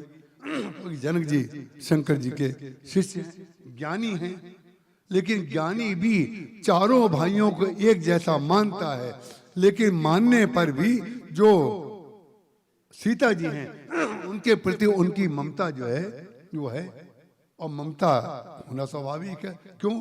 कि लौकिक प्रथा ये है कि पिता की ममता बेटी के प्रति होती है, ये है सनातन परंपरा, वैदिक परंपरा भी ये है। लेकिन है जनक जी के यहाँ धनुष रख दिया गया, लेकिन धनुष ने कहा आप हमें क्यों भेज रहे हैं? उन्होंने कहा हम इसलिए भेज रहे हैं, हमारे प्रभु ठाकुर जी आएंगे सीता जी से विवाह करने के लिए। जब वो विवाह करने के लिए आएंगे तो उस समय जनक जी महाराज ये प्रतिज्ञा करेंगे, और जब प्रतिज्ञा करेंगे तो धनुष तोड़ने की प्रतिज्ञा करेंगे। तो तुम एक सेवा मेरी करना, धनुष जो टूट गया वो इसलिए टूट गया कि वो अपने शंकर जी गुरुदेव अपने स्वामी की आज्ञा का पालन कर रहा था। स्वामी की सेवक सोई जो स्वामी हित करई, सेवक वही है जो स्वामी का हित करे और जो स्वामी चाहे वो करे। तो वो शिष्य आ गया, तब उसने कहा महाराज क्या करना होगा? बोले वो आएंगे जनक जी की प्रतिज्ञा पूरी करने के लिए तुम्हें तोड़ेंगे। और वो बेचारा थर थर कांपने लगा, अच्छा खासा हमारा शरीर हमें तोड़ देंगे। तो उन्होंने कहा तोड़ना ही अगर हमारी धन्यता है, अगर टूटना ही हमारे जीवन का लक्ष्य है और परिणति है, तो आप तोड़ दीजिए ना। तब राम किंकर जी महाराज, अब आप राम किंकर जी महाराज को नहीं लाएंगे तो उस धनुष की आध्यात्मिक व्याख्या आप बता ही नहीं पाएंगे। ये अहंकार का प्रतीक है। ये कौन सा अहंकार है? ये समष्टि का अहंकार है, और एक होता है व्यष्टि का अहंकार। हम लोग संसार में जो अहंकार करते हैं वो व्यष्टि का अहंकार है। व्यष्टि का अहंकार माने कोई गोरा है तो उसको काला कोई मिले तब ना वो गोरा श्रेष्ठ हो। जो धनी है उसके सामने कोई निर्धन हो तब वो धनी कहलाएगा। कोई नीचे चपरासी हो तो वो अधिकारी कहलाएगा। कोई मूर्ख हो तो वो ज्ञानी कहलाएगा। तो व्यष्टि अहंकार जितने हैं वो द्वितीय के बगैर पूरे होते ही नहीं है, वो है व्यष्टि अहंकार। और समष्टि का अहंकार क्या होता है? बोले किसी की तुलना में वो श्रेष्ठ नहीं होता है, वो पूर्ण होता है। जैसे आकाश पूर्ण है, आकाश किसी की तुलना में बड़ा नहीं है, हिमालय किसी की तुलना में बड़ा नहीं है, समुद्र किसी की तुलना में बड़ा नहीं है, ज्ञान किसी की तुलना में बड़ा नहीं है। ज्ञानी किसी की तुलना में बड़ा है, लेकिन ज्ञान किसी की तुलना में बड़ा नहीं है। तो ये जो अहंकार का धनुष था जिससे भगवान शंकर समष्टि अहंकार के साक्षात स्वरूप हैं। समष्टि अहंकार, अहंकार का तात्पर्य कौन सा? समष्टि अहंकार। शंकर जी को द्वितीय की आवश्यकता नहीं पड़ती है, वो पूर्ण है। पूर्णमिदः पूर्णमिदं पूर्णात् पूर्णमुदच्यते, वो पूर्ण है शंकर जी। तो उन्होंने उस अपूर्ण धनुष को लेकर के पूर्ण कार्य कर दिया, त्रिपुरासुर को मार दिया। लेकिन प्राकृत दृष्टि जिन लोगों की है, जो संसार है, वो संसार की दृष्टि से वो लोगों को दिखाने के लिए धनुष को लेकर के नहीं घूमते थे। लोग देखते थे, लोग देखते थे। आप कोई कार्य अपने सुख के लिए कर रहे हैं, कोई व्यक्ति उसकी व्याख्या अपने ढंग से कर सकता है, यह आवश्यक नहीं है कि आपका भी उद्देश्य वही हो। तो उसने कहा तोड़ना ही है तो महाराज आप तोड़ दीजिए ना, उसमें राम जी के पास जाने की क्या जरूरत है, आप तोड़ दीजिए। तो पूज्य श्री राम किंकर जी महाराज कहते हैं, तो भगवान शंकर ने कहा ये अहंकार का धनुष है, ध्यान रखिएगा। उन्होंने कहा अहंकार के धनुष को हम तो छोड़ सकते हैं, तोड़ने के काम तो भगवान करेंगे। ये है ये है राम किंकर ये दृष्टि, जिसको राम किंकर जी ने कभी नहीं माना कि राम किंकर ये दृष्टि है, ये उनका वेद पक्ष है और ये हमारा लोक पक्ष है, क्योंकि हम शिष्य हैं। इसलिए अब वो श्रुति जो वाणी मैंने सुनी वो श्रुति बन गई। वो श्रुति जब तक पुराण नहीं बनेगी तब तक लोग कथा कैसे सुनेंगे? कथा कैसे सुनेंगे? कथा बनाने के लिए वेद को रचनाएं की जाती हैं। जथा अनेकन वेश धरी नृत्य करे नट कोय, सोई सोई भाव दिखावई आप न होय न सोए। जैसे कोई नर्तक तबले की ताल पर बोई बोई ताल करके दिखाता है, वैसा ही नृत्य करता है, वैसे नृत्य करता है जैसी ताल बज रही है। जथा अनेकन वेश धरी, एक ही पात्र को कभी अंगद बना दिया जाता है, कभी हनुमान बना दिया जाता है। मान लीजिए जो हनुमान बनने वाला पात्र है वो उस समय लीला जब हो रही है बीमार पड़ गया है या कहीं चला गया है, तो अंगद अगर कोई होशियार व्यक्ति है अभिनेता तो उसकी जगह कहा जाता भाई 3 दिन के लिए तुम हनुमान जी का पाठ कर लो, 3 दिन की लीला है। इस पे जथा अनेकन वेश धरी, एक ही व्यक्ति अनेक रूप धारण करता है। जैसे आप लोग जितने अनेक रूप धारण किए हुए हैं सब एक हैं। जथा अनेकन वेश धरी नृत्य करे नट कोय, और सोई सोई भाव दिखावे।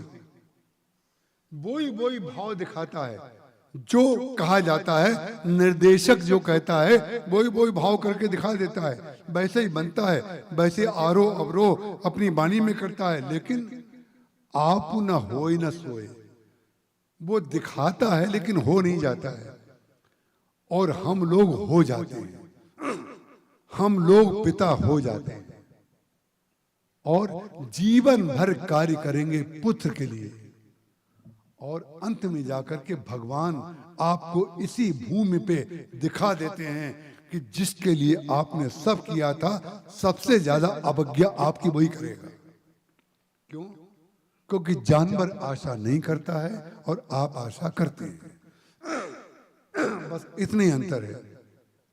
पशु अपने बच्चे से प्रेम बहुत करता है, गोद में लगा करके बंदर को मैंने देखा है, बच्चे को कैसे लपेट करके बंदरिया चलती है और उसको सिखाती है, पढ़ाती है, सब कुछ करती है, प्राण देती है उसके ऊपर। लेकिन जब वो अपने पैरों पे खड़ा हो जाता है, चलने फिरने लगता है, घूमने उछल कूद करता है, उसके बाद ये अलग वो अलग, वही गाय की स्थिति सबकी वही है।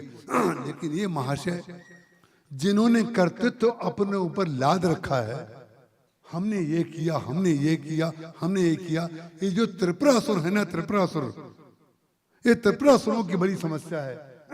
ये पहले मैंने किया, अब मैं कर रहा हूं और भविष्य में ये करूंगा।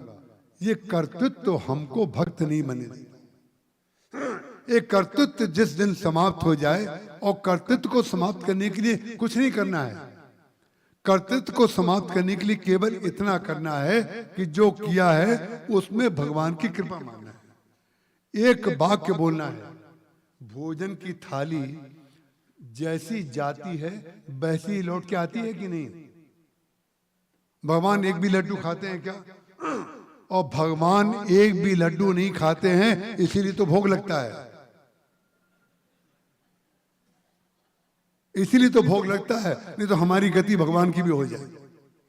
उसका कारण क्या है?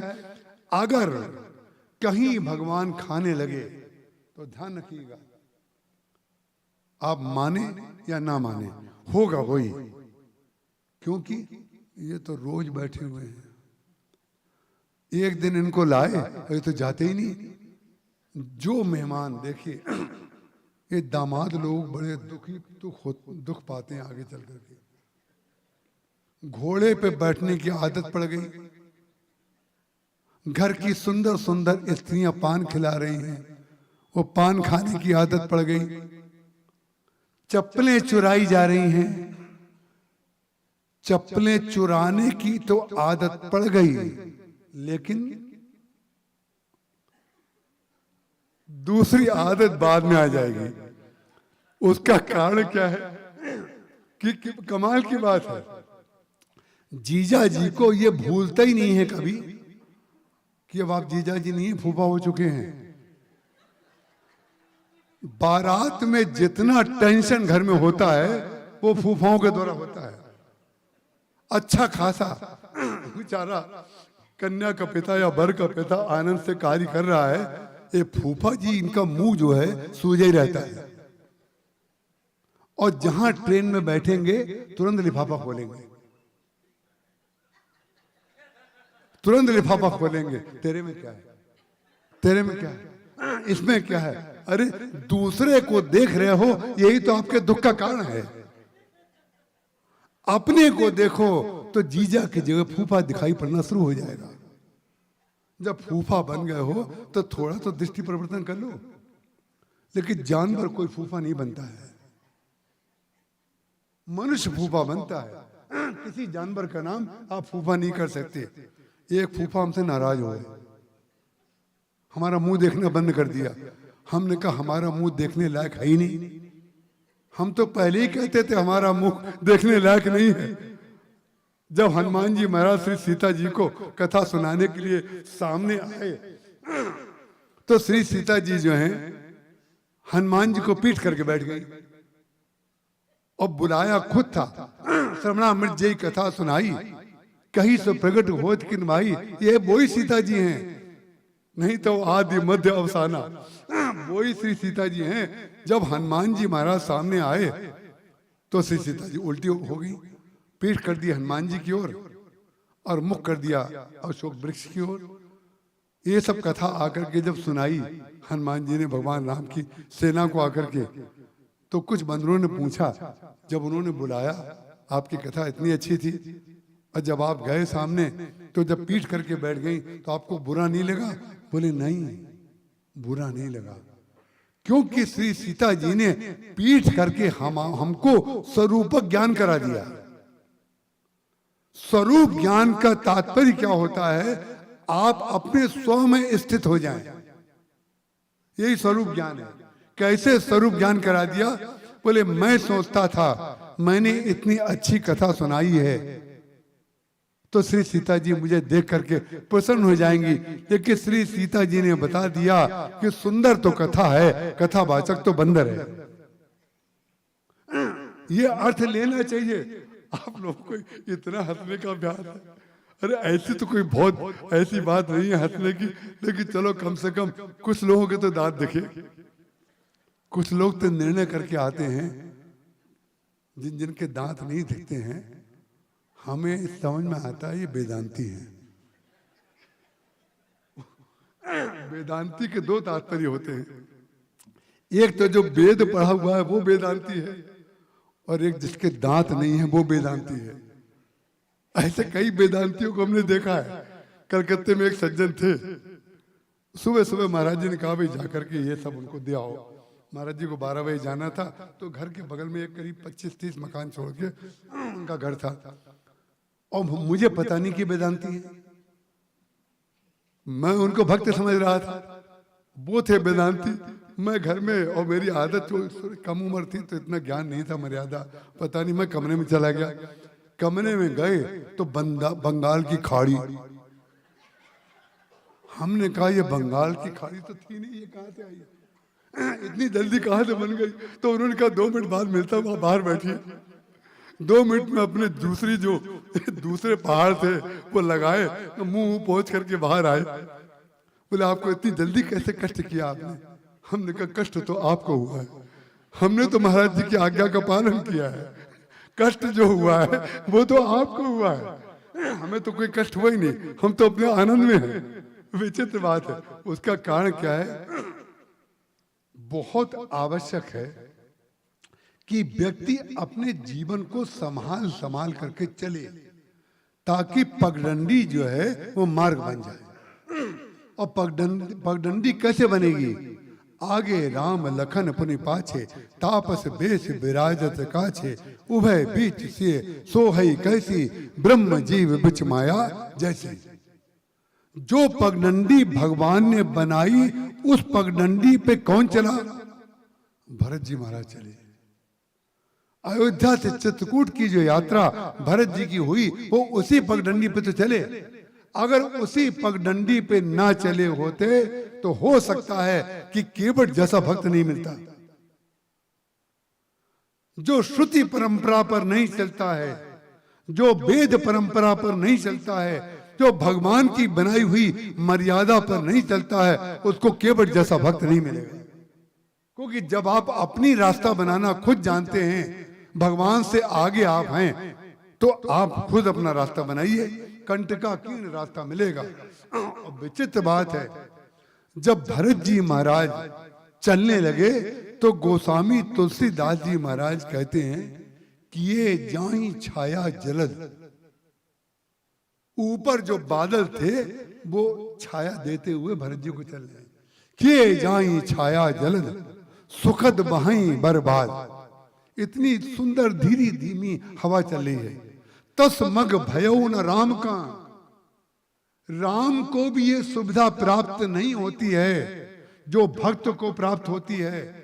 वेदों में भी वो ऐसी सूक्तियां नहीं मिलेंगी जो भक्तों के मुंह से निकल जाएंगे। उसका कारण क्या है? वेद 4 है और उनके जितने भी श्लोक हों, कुछ कर्म प्रधान है, कुछ भक्ति प्रधान है, कुछ ज्ञान प्रधान है। लेकिन विचित्र बात है, वेद को अनंत जो बनाया वो तो पुराणों ने बनाया। राम अनंत अनंत गुण, अमित कथा विस्तार, सुनी आचरज न मानी है। कौन? बोले जिनके विमल विचार, जिनकी बुद्धि शुद्ध है, जिनका हृदय शुद्ध है, जो जिनके श्रवण समुद्र समाना, कथा तुम्हारी सुभग सरिनाना, भरई निरंतर हो ही न पूरे, तिनके गृह तुमको प्रिय रूरे, लोचन चातक जिन करी राख। सारे अंग प्रत्यंग जितने हैं वो सब भगवत विषयक हैं, सब भगवत विषयक हैं। उसको भगवत विषयक बनाने के लिए ऐसा नहीं है कि केवल आरती करते रहना है, केवल रामायण पाठ करते रहना है, केवल पूजन करते रहना है, केवल जप करते रहना है, केवल भंडारे करते रहना है। ये सब जितने कार्य हैं सब प्राकृत हैं। प्राकृत इसलिए हैं कि कोई करता है और किसी के लिए करता है, और यही समस्या का कारण बनता है। हमने आपके लिए ये किया, आपने हमारे लिए ये भी नहीं किया। ये उसी का तो परिणाम है, ये उसी का तो परिणाम है, करने का परिणाम। तो करते समय जब आप भगवान के लिए करते हैं तो जैसे कोई सौभाग्यवती स्त्री अपने पति के आने के इंतजार में भोजन बनाती है, तो भोजन बनाते समय पूरे समय उसको ये ध्यान रहता है कि उनको भोजन कैसा पसंद है। इसी से तो वो पतिव्रता बन गई। तो जैसे कोई स्त्री अपने पति के लिए स्वादिष्ट भोजन का चिंतन करके पति रूप हो जाती है, पतिव्रता हो जाती है, सती कहलाई जाती है, ऐसे ही भगवान का भक्त भगवान का चिंतन करने के लिए कि भगवान के लिए कर रहा हूं, भगवान के लिए कर रहा हूं, भगवताकार हो जाता है। भगवान से अलग उसकी स्थिति नहीं रहती है। ये कौन जानता है? जो सबके रह ज्ञान एक रस, ईश्वर जी भई भेद कहो कस। ये ज्ञान बहुत सरल है, लेकिन हमने इसको प्राकृत पूजा कर करके हम इतना जप करते हैं, हम इतना जप करते हैं। अरे हमें क्यों बता रहे हो? रुपए तो कभी नहीं बताए। बोलो, हम शंकर जी के मंदिर में इतना जप करते हैं, ये सब बताते हैं हमें, लेकिन है कितना ये नहीं पता। हमसे पूछेंगे हमारा फंस गया है, कैसे निकलेगा 2.5 करोड़? ये पूछा है भाई, ये झूठ थोड़ी बोल रहा हूं। झूठ कहां से निकलेगा यहां? अरे भाई, झूठ संचार में झूठ कहां निकलेगा? सत्य तो निकलेगा, क्योंकि जो देख रहे हैं वही तो बोल रहे हैं। हमारा 2.5 करोड़ फंस गया, कैसे निकलेगा महाराज जी? कुछ बता दीजिए। तो महाराज जी अगर ना बताएं तो महाराज जी गए, तो महाराज जी का बताना लाचारी होती है कि महाराज जी लिखे, जो महाराज जी ने किया वो ये महाराज जी कर रहे हैं।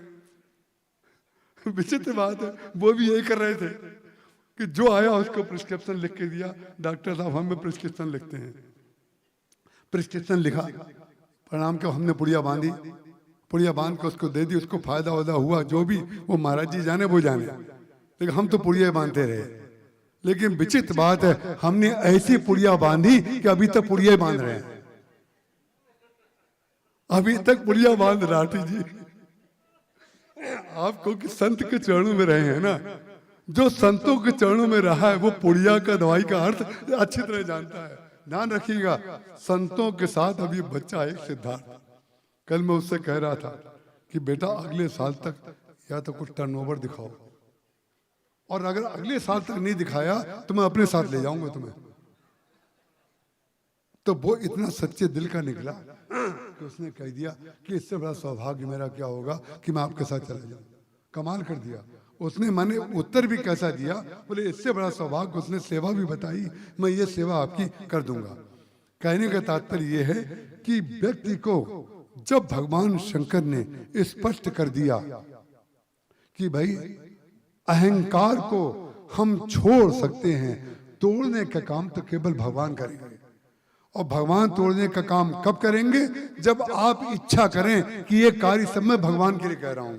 जब जितनी इंद्रियां हैं चरण राम तीर्थ चली जाएं, चरण तीर्थ की ओर जाएं, और हाथ भगवान की सेवा करें, आंखें उनका दर्शन करें, कान उनकी कथा सुने, वाणी उनकी कथा करे और कीर्तन करे, सारे अंग प्रत्यंग जब भगवत विषयक हो जाएं, तो इसमें पूजा की बात कहां लिखी गई।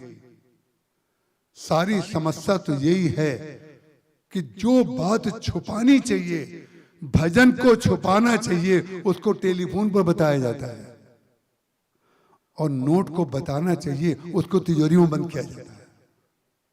अगर कुछ बता दोगे तो हम आपका कुछ ले करके भगवान की सेवा में लगा देंगे। कुछ लोग सोच रहे होंगे ये अंतिम दिन की भूमिका बन रही है, कुछ तो ऐसा सोच ही सकते हैं।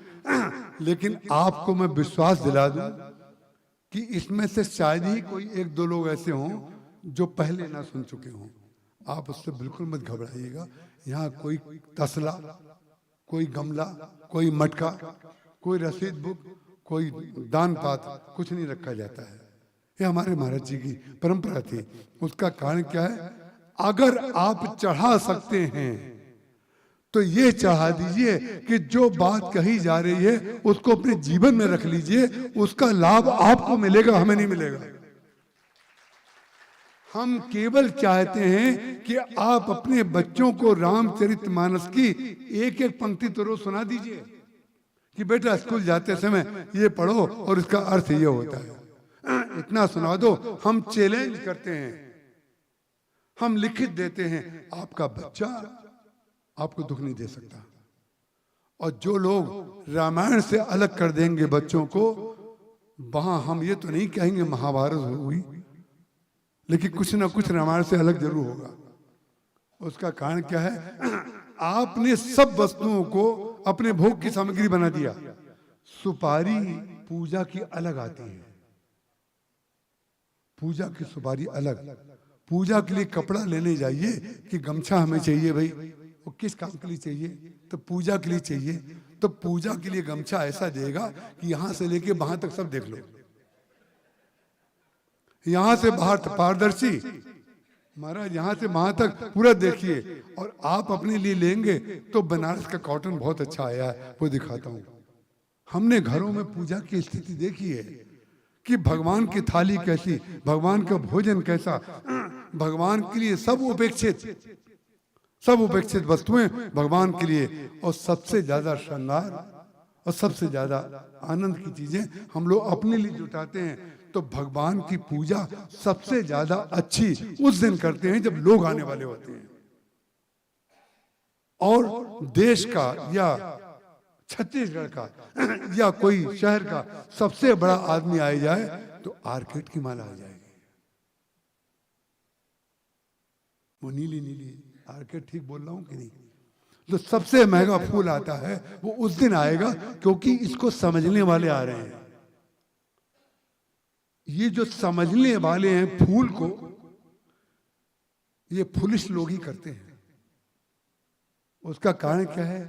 उन्हें पता ही नहीं है कि वो फूल को समझते हैं।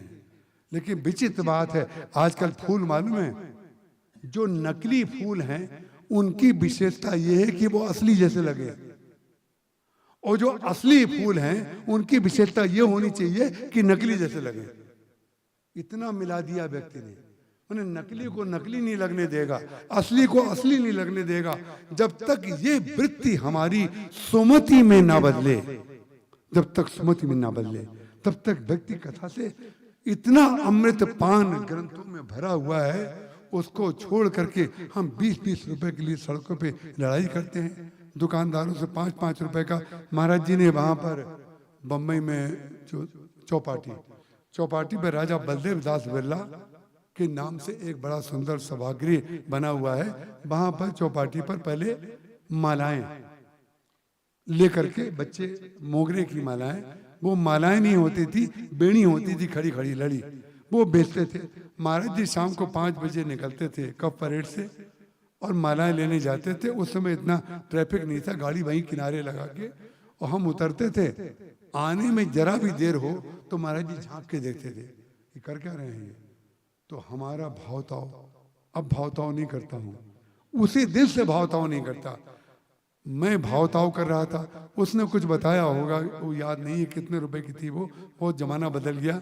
मैं भावताव कर रहा था तो महाराज जी ने मेरी दृष्टि खोल दी। बोले, जो भगवान के लिए माला चढ़नी है तुम उसमें भावताव कर रहे हो, और जो हमारे लिए कपड़े खरीदने जाते हो उसमें कोई भावताव नहीं करते, क्योंकि ब्रांडेड दुकान पे जाते हो और ब्रांड खरीद के लाते हो। ध्यान रखिएगा, अब ब्रांड आपके माथे पर इतना घुस चुका है, ब्रांड इतना घुस चुका है कि आप जो वास्तविक वस्तु है उसको छोड़ चुके हैं, उसकी आप अवज्ञा कर रहे हैं, उसको आप सस्ते मोल में बेच रहे हैं और खरीद रहे हैं, और उससे घटिया माल आप ब्रांड के नाम पर खरीद रहे हैं। क्यों? अहंकार। अहंकार एक ही चीज है। जो भगवान राम ने, वो जो धनुष था वो आया, जब भगवान शंकर ने कहा तोड़ने का काम तो वही करेंगे, तो जब आया तो भगवान राम ने अहंकार के धनुष को अपनी इच्छा से नहीं तोड़ा। जब गुरु जी ने कहा तो गुरु जी की आज्ञा का पालन करने के लिए उन्होंने उठाया, जो ही उठाया तो ही टूट गया। तो उस धनुष में पहले उसकी मति थी। जब वो भगवान शंकर से ये कह रहा था कि तोड़ना है तो आप तोड़ दीजिए, ये तर्क संगत बात है। तर्क संगत बात बुद्धि में आती है और भाव संगत बात हृदय में आती है। तो तर्क संगत बात उसने शंकर जी से की, और भाव संगत बात तब हुई जब वो टूट गया। बहुत बड़ी भगवान की कृपा हो जब भगवान हमारा अहंकार तोड़ दे। हम भगवान से प्रार्थना करते हैं, आप हमारा अहंकार जरूर तोड़ दीजिएगा। जहां जहां आपकी भावना की अवहेलना हो रही हो, वो हमारा कुछ भी हो, लेकिन अहंकार टूट करके मृत्यु हो। अहंकार लेकर के ना जाए, अहंकार टूट करके। जब टूटा तब किसी ने 2 भाग हो गए। जो अंगद ने किया, वो ही अर्थ धनुष ने लिया। धनुष से पूछा गया, देखो भगवान के ऊपर तुमने कृपा पर विश्वास किया था और शंकर जी ने कहा था, उन्होंने तो तोड़ दिया। बोले तोड़ा नहीं, हमारा कल्याण कर दिया। बोले क्यों? तोड़ने के लिए हाथ में उठाया। भगवान अपने हाथ का, कर कमल का उपयोग कर लें, इससे बड़ा सौभाग्य क्या होगा भाई। ये तो अहंकारी लोग हैं जो अपने अहंकार को बचाए हुए घूम रहे हैं, और जो अहंकारी अपने अहंकार को बचाने का झंडा खड़ा करता है, उसी के घर में उसका अहंकार तोड़ने वाला पैदा कर देते हैं भगवान। उसी के घर में पैदा करेंगे, ये ध्यान रखिएगा। अरे बच्चे आपने पैदा किए, हमने थोड़ी किए हैं। आपके कर्म का परिणाम आपके बच्चे हैं। आपके श्रेष्ठ कर्म है कि आपके निकृष्ट कर्म है, उसकी जन्मपत्री मत दिखाइए।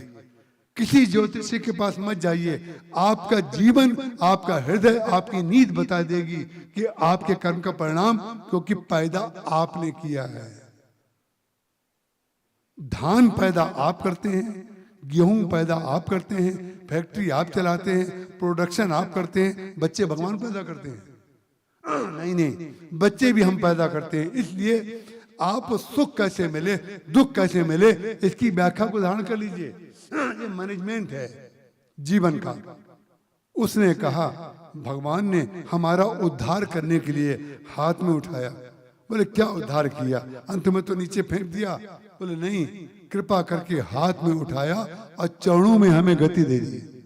जासु कृपा निर्मल मति पावो। उनके चरणों में जब आ गया और भगवान के चरण जब मिल गए तो संसार के लोग कहते रहे टूट गए, आप तो धन्य हो गए। संसार के लोगों की दृष्टि में आप टूटे हैं ना, तो संसार के पास दृष्टि ही नहीं है, तो वो टूटने जोड़ने का अर्थ बताएगा कैसे? इसलिए संसार का सर्टिफिकेट लेने की बात मत सोचिएगा। ये संसार आपको किसी कारण से सुख देगा और किसी कारण से दुख देगा। कारण रहित कृपालु तो केवल राम है, और कोई है ही नहीं। कारण रहित कृपाल केवल राम है, और कारण रहित की कृपाल में आप कारण मत जोड़िए। भगवान कभी भोजन करते हैं क्या? नहीं करते हैं, केवल आपके भाव को ग्रहण कर लेते हैं। जहां आपके भाव को उन्होंने ग्रहण किया, तब उसका नाम भोजन ना हो करके उसका नाम प्रसाद हो जाता है।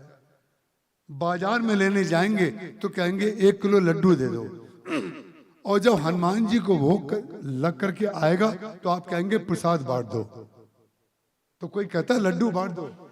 लड्डू तो बारात में बंटते हैं, उसका नाम प्रसाद नहीं होता है, उसका नाम होता है लड्डू। उसका नाम कोई नहीं कहता प्रसाद।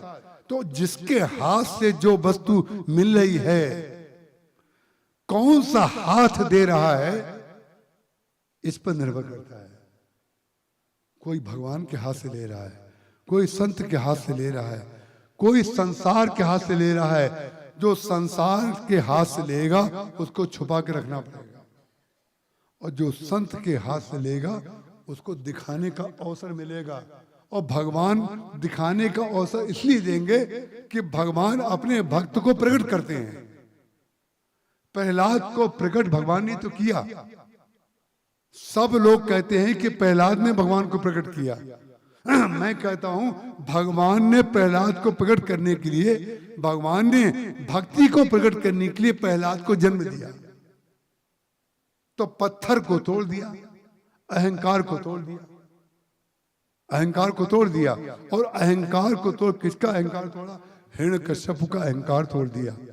हिरण्यकश्यप ने बड़ी योजना बनाई थी, ना अंदर मरूं, ना बाहर मरूं, ना दिन में ना रात में, ना अस्त्र से, ना शस्त्र से, ना पशु से, ना मनुष्य से। आप कितनी भी योजना बनाइए, कितनी भी चतुराई करिए, लेकिन भगवान बीच में कोई रास्ता बना लेंगे। ये बीच में कौन है? बोले तेई छन राम मध्य धनु तोड़ा। बोले भगवान जब धनुष तोड़ेंगे तो मध्य से ही तोड़ेंगे।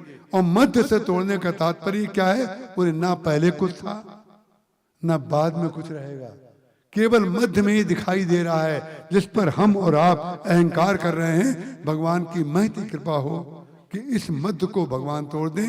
ये महती कृपा कराने के लिए भगवान राम अयोध्या से चलकर जनकपुर गए। जासु कृपा निर्मल मति पावों। जैसे श्री कृष्ण श्री राधा के चरणों की सेवा करते हैं, ऐसे ही श्री राम फटिक शिला पर बैठ करके श्री किशोरी जी के चरणों की सेवा करते हैं।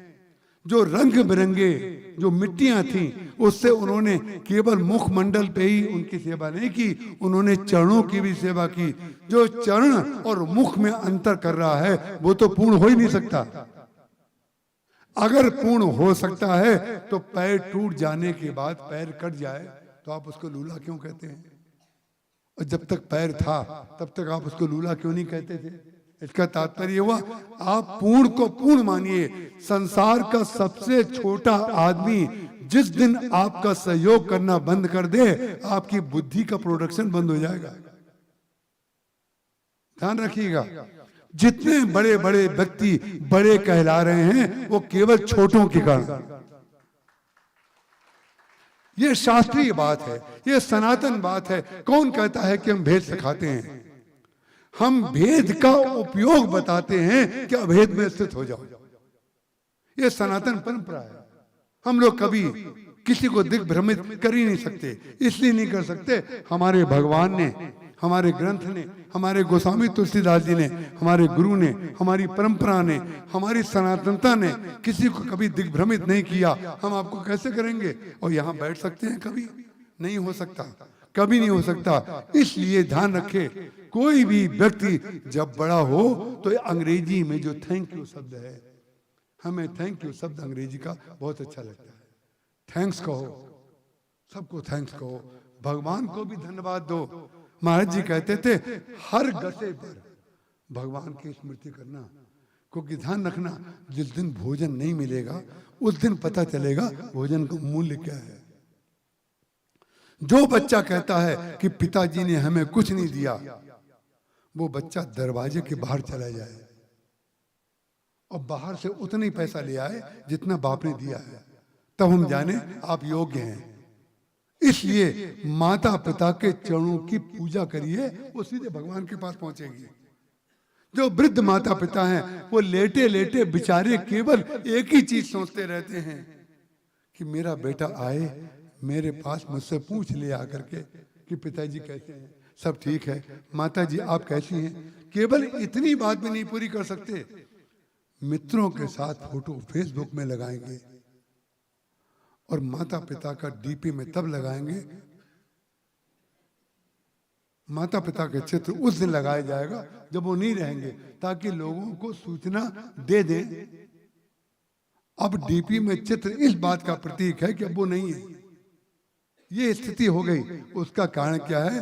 ये रामचरितमानस की कथा कभी कर्म सिखाती है, कभी ज्ञान सिखाती है, कभी भक्ति सिखाती है, कभी शरणागति सिखाती है। सब कुछ उसी के अंदर है। इसीलिए गोस्वामी तुलसीदास जी महाराज कहते हैं, छयो शास्त्र सब ग्रंथन को रस, मुनि जन धन संतन को सर्वस।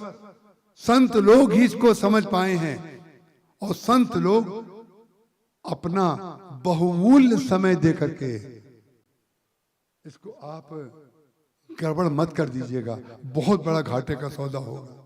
संत लोग अपना बहुत बहुमूल्य समय दे करके हम आपको प्रणाम इसलिए करते हैं कि आप सब अपना बहुमूल्य समय लेकर के यहाँ पर कथा सुनने आते हैं।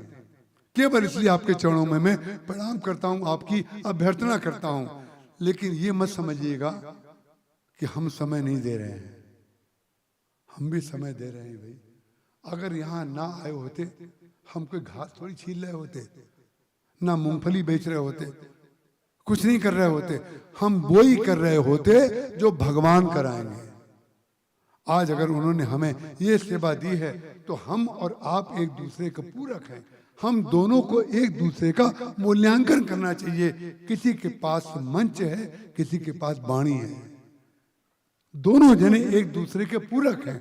हम आपके पूरक, आप हमारे पूरक, इसलिए हम आपका सम्मान करते हैं। और प्रारंभ में कहते हैं कि वक्ता के रूप में ईश्वर हमारे अंदर है और श्रोता के रूप में आपके अंदर है। हम दोनों में कोई भेद नहीं है। ये सुमति जब तक नहीं आएगी, श्री सीता जी की महती कृपा जब तक नहीं होगी, तब तक हमारे अंदर वो भाव नहीं आएगा। इसीलिए जितनी चतुर सखियां हैं वो उनको कैसे चलना है ये सिखा रही हैं, क्योंकि अब वो बधू हैं।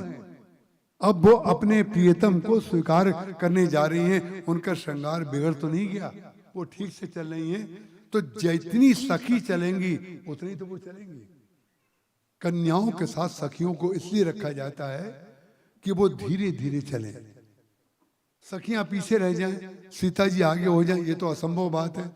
सखियां धीरे धीरे, जो धीरे धीरे चलना है यही चतुराई है, ताकि श्री सीता जी को ये बता दिया जाए कि आपको चलना कैसे है। ये प्राकृत गुण का उपयोग है तत्व में, कि हम आपको करके दिखाएंगे। ये जो चतुराई है क्योंकि श्री सीता जी की सेवा के लिए है, इसलिए वो धन्य हो गई। इसके बाद की चर्चा हम कल करेंगे। बोलिए सियावर चंद्र भगवान की जय। श्री सीता जी का ही पद सुनाएंगे। गरज है किशोरी जी हमें आप ही से, न मतलब हमें है जगत में किसी से। एक दिन की बात है, अयोध्या की बात है राठी जी, अयोध्या की एक बहुत विपरीत परिस्थिति में मैं रामायण लेकर के कनक भवन चला गया था। छाप छरिया जी वहां के जो मैनेजर हैं कनक भवन के, और फूट फूट के रो रहा था। रक्षाबंधन के दूसरे दिन की बात है। ये क्यों गा रहा हूं? क्योंकि सिंघानिया जी ने मुझे रक्षाबंधन के दिन भगवान का दर्शन गाड़ी में टेलीफोन में करा दिया। श्री किशोरी जी ने आदेश दे दिया कि मैं तुम्हारी हूं, वही बात सुनाओ, वही भजन सुनाओ। फूट फूट के रो रहा था। दिनेश जी से कहा कि मेरी रामायण आप ठाकुर करके, ठाकुर जी को छुलाई गई रामायण जी, तो उन्होंने एक पृष्ठ खोल करके उसको खोला, खोल करके सामने रखा, तो एक जो ठाकुर हुआ था भगवान ने मेरी रामायण पर रख दिया। बाहर उन्होंने मुझे दी, तो रक्षाबंधन के दिन शायद पूरी जी का जो पैसा है देर हो गई होगी, कुछ हुआ होगा, आए थे। तो जब मैं बैठ पाठ वहीं से पढ़ने लगा, झाड़ा, जब झाड़ा तो एक पुष्प उस लहंगे में से निकल करके मेरी रामायण में आ गया। ठाकुर जी ने और श्री किशोरी जी ने मुझे क्या कर, मैं आपको बता नहीं सकता। तब भी और बढ़ गया। तो छाप छरिया जी ने कहा अब रोना बंद, क्योंकि अब तो ठाकुर जी और किशोरी जी दोनों ने आपको स्वीकार कर लिया। इसलिए मैं ये पद गा रहा हूं आपके सामने। गरज है किशोरी जी हमें आप ही से, न मतलब हमें है जगत में किसी से। गरज है किशोरी जी हमें आप ही से, न मतलब हमें, न मतलब हमें जगत में किसी से। गरज है किशोरी हमें आप ही से, न मतलब हमें है, न मतलब हमें है जगत में से। गरज है किशोरी जी।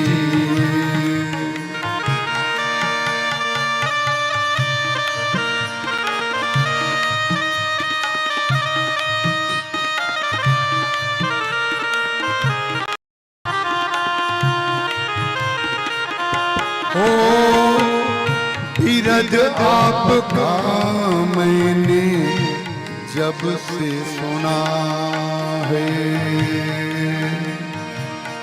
बिरद आपका मैंने जब से सुना है। बिरद क्या है? श्री सीता जी का, श्री सीता जी का बिरद है कि वो अपनी शरण में आए हुए को कभी छोड़ती नहीं है। तो माँ ही हो सकती है ना। बिरद आपका मैंने जब से सुना है, बिरद आपका मैंने जब से सुना है, बिरद आपका मैंने जब से सुना है, बिरद आपका मैंने जब से सुना है, लगन लग गई है, लगन लग गई है, मिलन की से गरज है किशोरी जी, हमें आप ही से न मतलब हमें है, न मतलब हमें है, जगत में किसी से गरज है किशोरी जी।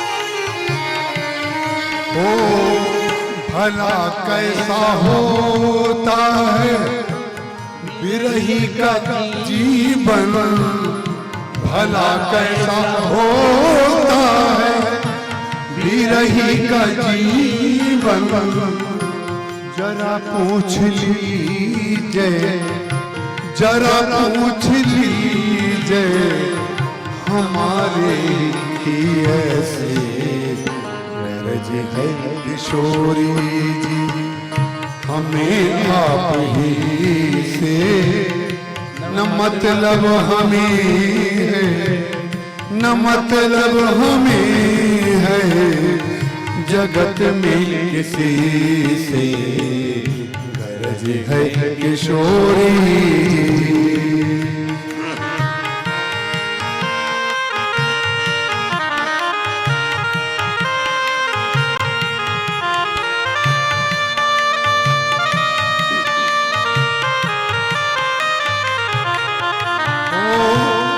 यही एक जीवन में प्रण है हमारा, यही एक जीवन में मैथिली शरण जो मेरा नाम पड़ा है वो श्री सीता जी के भाई के नाते पड़ा है।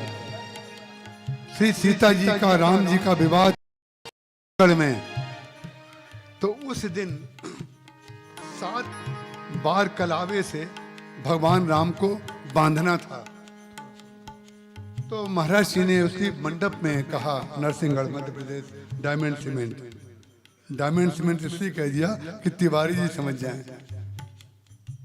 डायमंड सीमेंट में महाराज जी ने कहा कि भाई कौन किशोरी जी का भाई बनेगा।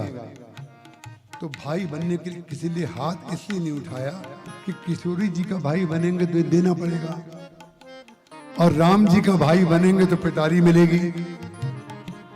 इसलिए हमारी पिटारी में कुछ नहीं रहता है, सब जानते हैं। कोई व्यक्ति पास वाला भी नहीं कह सकता कि हमारी पिटारी में कुछ है, क्योंकि हमसे बड़ा धनी कोई नहीं है, क्योंकि हमको किशोरी जी ने स्वीकार किया है। तो महाराज जी ने उसी मंच पर पंडाल में जब मैंने बांध लिया, बाद में खोला गया, खोलने के बाद कोई नेक मिला, तो महाराज जी ने कहा आज से इनका नाम भाई जी रहेगा।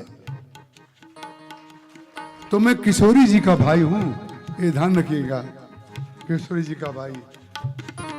यही एक जीवन में प्रण है हमारा, यही एक जीवन में प्रण है हमारा, मिलेंगे किसी दिन, मिलेंगे किसी दिन, सिया स्वामिनी से गरज है किशोरी जी, हमें आप ही से न मतलब हमें है, न मतलब हमें है जगत में किसी से, गरज है किशोरी जी।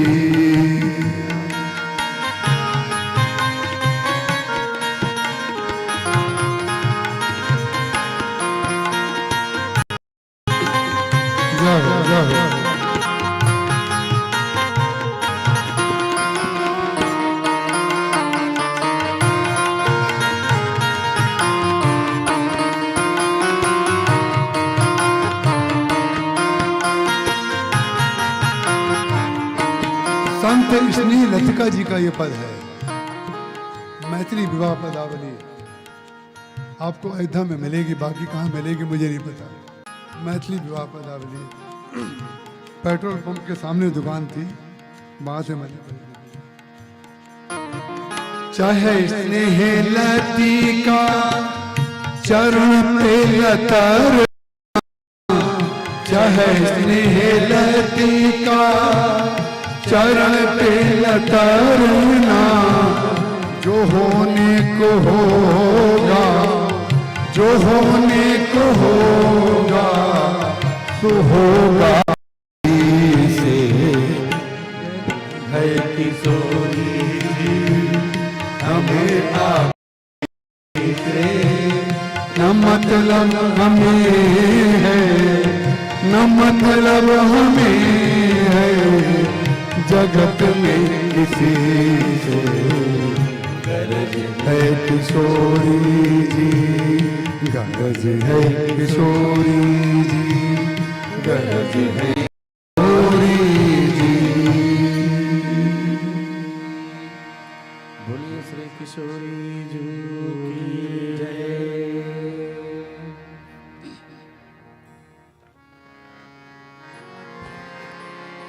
हमारे बीच पूर्व जिला जज आदरणीय शिव मंगल पांडे जी उपस्थित हैं। मैं उन्हें आरती हेतु सादर आमंत्रित करता हूं। आदरणीय रवि तिवारी जी भी हमारे बीच उपस्थित हैं, उन्हें भी उनके साथियों के साथ मैं आरती में आमंत्रित करता हूं। डॉक्टर SN मरहरिया जी, आपको भी मैं आरती में आमंत्रित करता हूं। नलिनी मरहरिया जी, आप दोनों को मैं आरती में आमंत्रित करता हूं। आदरणीय गोपाल भैया, नरेंद्र भैया, आपको भी व्यासपीठ आरती हेतु आमंत्रित करता हूँ। चंद्रमन सोजात सूर्यो जायत श्रोत्राग्निर्जायत।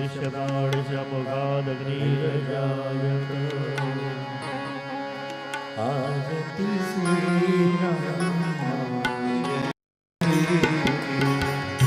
तीरथ कलित ललित सिरती, गावत ब्रह्मा ऋक मुनि नारद, वाल्मीक विज्ञान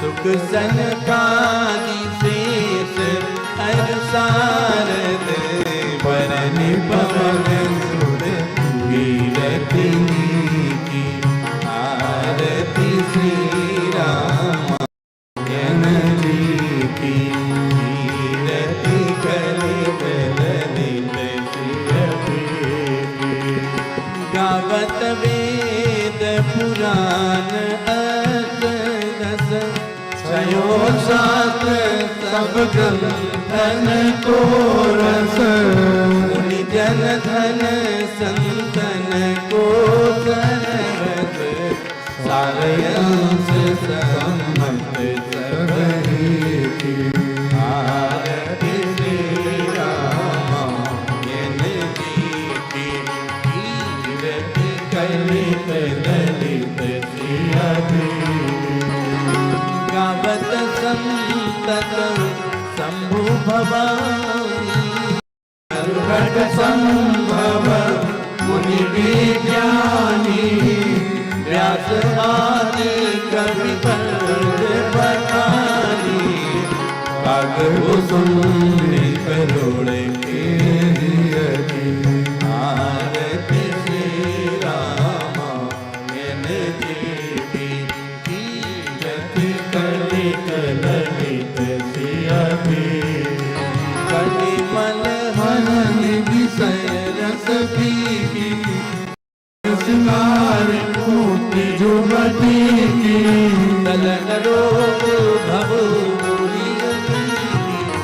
तात मात सब विधि तुलसी की आरती श्री रामायण जी की कीरति कलित ललित सियति की आरती श्री रामायण जी की कीरति कलित ललित कर्पूरगौरं करुणावतारं संसारसारं भुजगेन्द्रहारं सदा वसन्तं हृदयारं वन्दे भवं भवानी सहितं नमामि लोकाभिरामं प्रणतधीरं राजीवनेत्रं निर्मलजनाकं कारुण्यरूपं करुणाकरं तं श्रीरामचन्द्रं शरणं प्रपद्ये मनोजवं मारुतुल्यवेगं जितेन्द्रियं बुद्धिमतां वरिष्ठं वातात्मजं वानरयूथमुख्यं श्रीरामदूतं शरणं प्रपद्ये त्वमेव माता च पिता त्वमेव बन्धो च सखा त्वमेव विद्या द्रविणं त्वमेव सर्वं मम देव देव बोली सियावर रामचंद्र भगवान की जय पवन सुत हनुमान की जय उमापति महादेव की जय श्री गुरुदेव भगवान की जय गोस्वामी तुलसीदास जी महाराज की जय गंगा मैया की जय नर्मदा मैया की जय जय जय सीताराम श्री राम शरणं मम श्री राम शरणं मम श्री राम शरणं मम श्री राम शरणं मम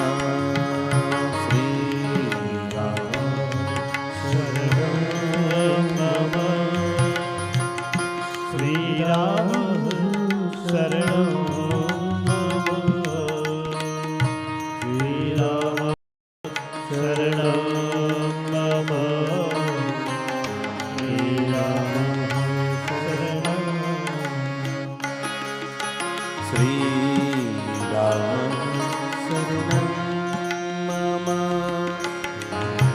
श्रीराम शरणं मम श्रीराम शरणं मम श्रीराम शरणं श्री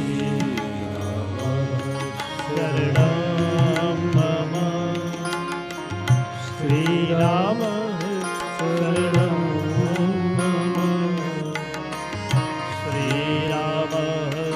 मम श्री राम शरणं मम श्री राम शरणं मम श्री राम शरणं मम श्रीराम शरणं मम श्रीराम शरणं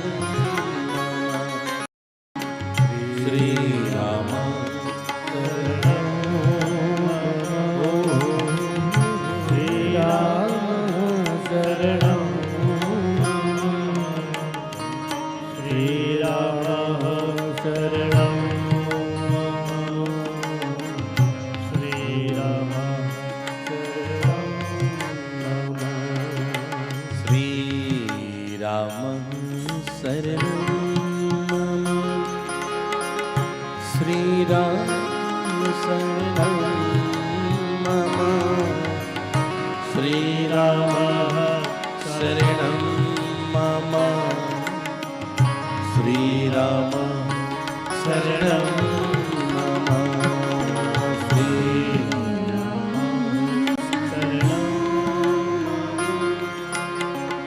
श्री राम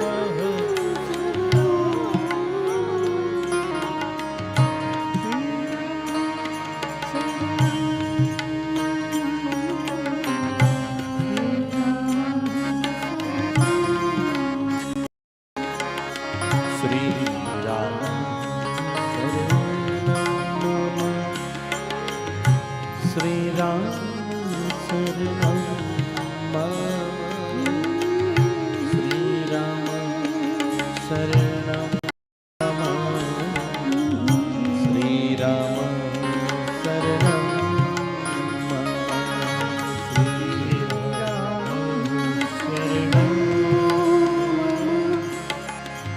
श्रीराम है शरणं श्रीराम शरणं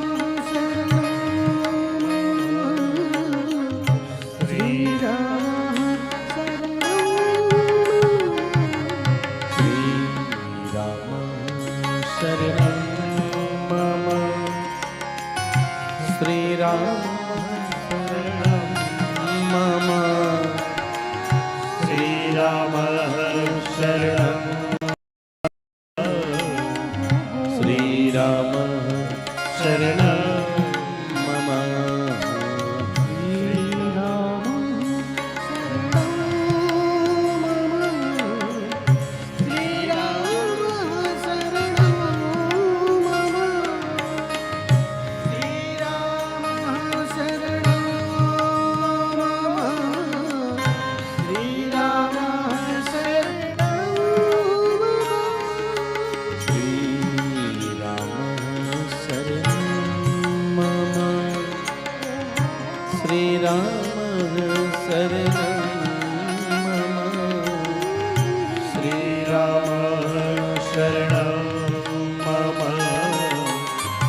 श्रीराम शरणं मम श्रीराम शरणं मम श्रीराम शरणं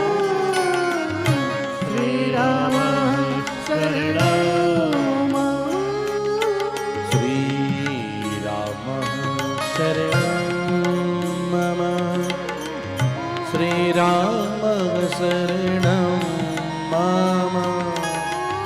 श्रीराम शरणं मम श्रीराम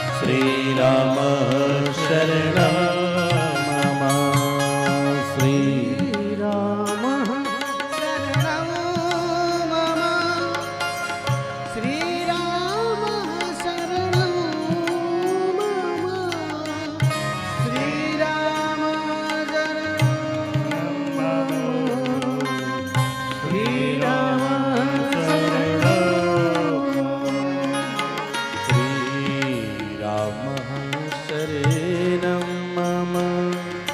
श्रीराम शरणं मम श्रीराम शरणं मम श्रीराम शरणं मम श्रीराम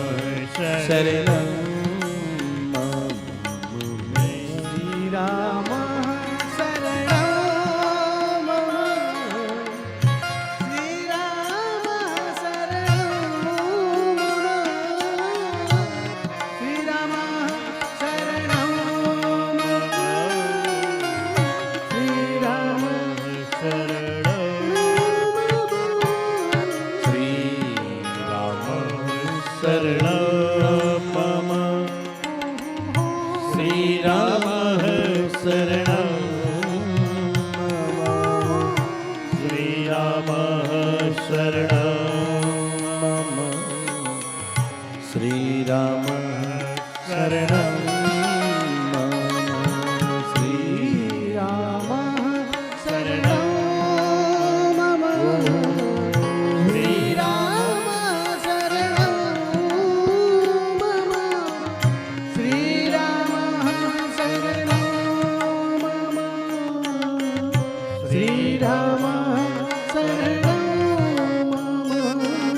शरणं श्रीराम शरणं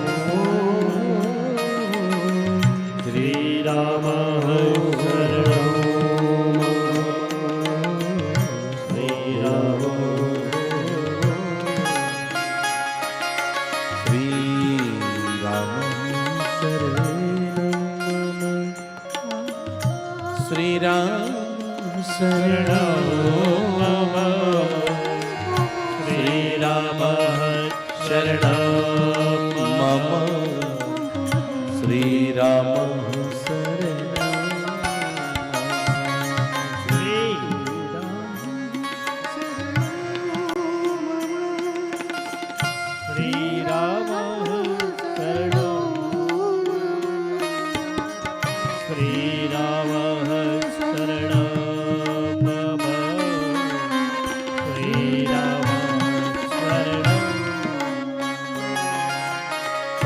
श्रीरामः शरणं मम श्रीराम शरणं मम श्रीराम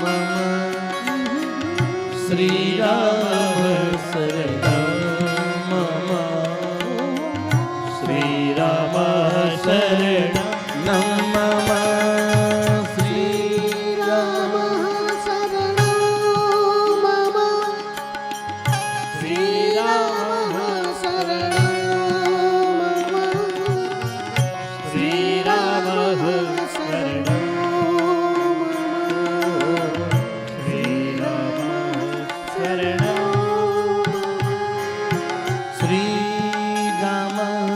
शरणं मम श्रीराम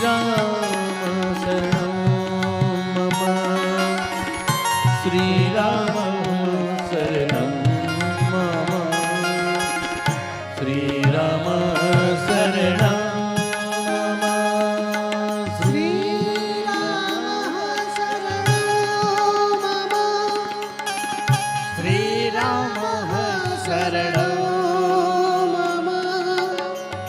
श्रीराम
शरणं मम श्रीराम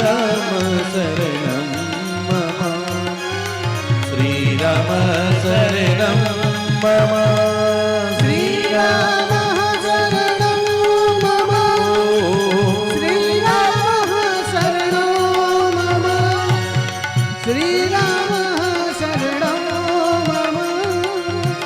श्रीराम शरणं मम श्रीराम शरणं मम श्रीराम शरणं मम श्रीराम शरणं मम। बोलिए श्यावर रामचंद्र भगवान की जय।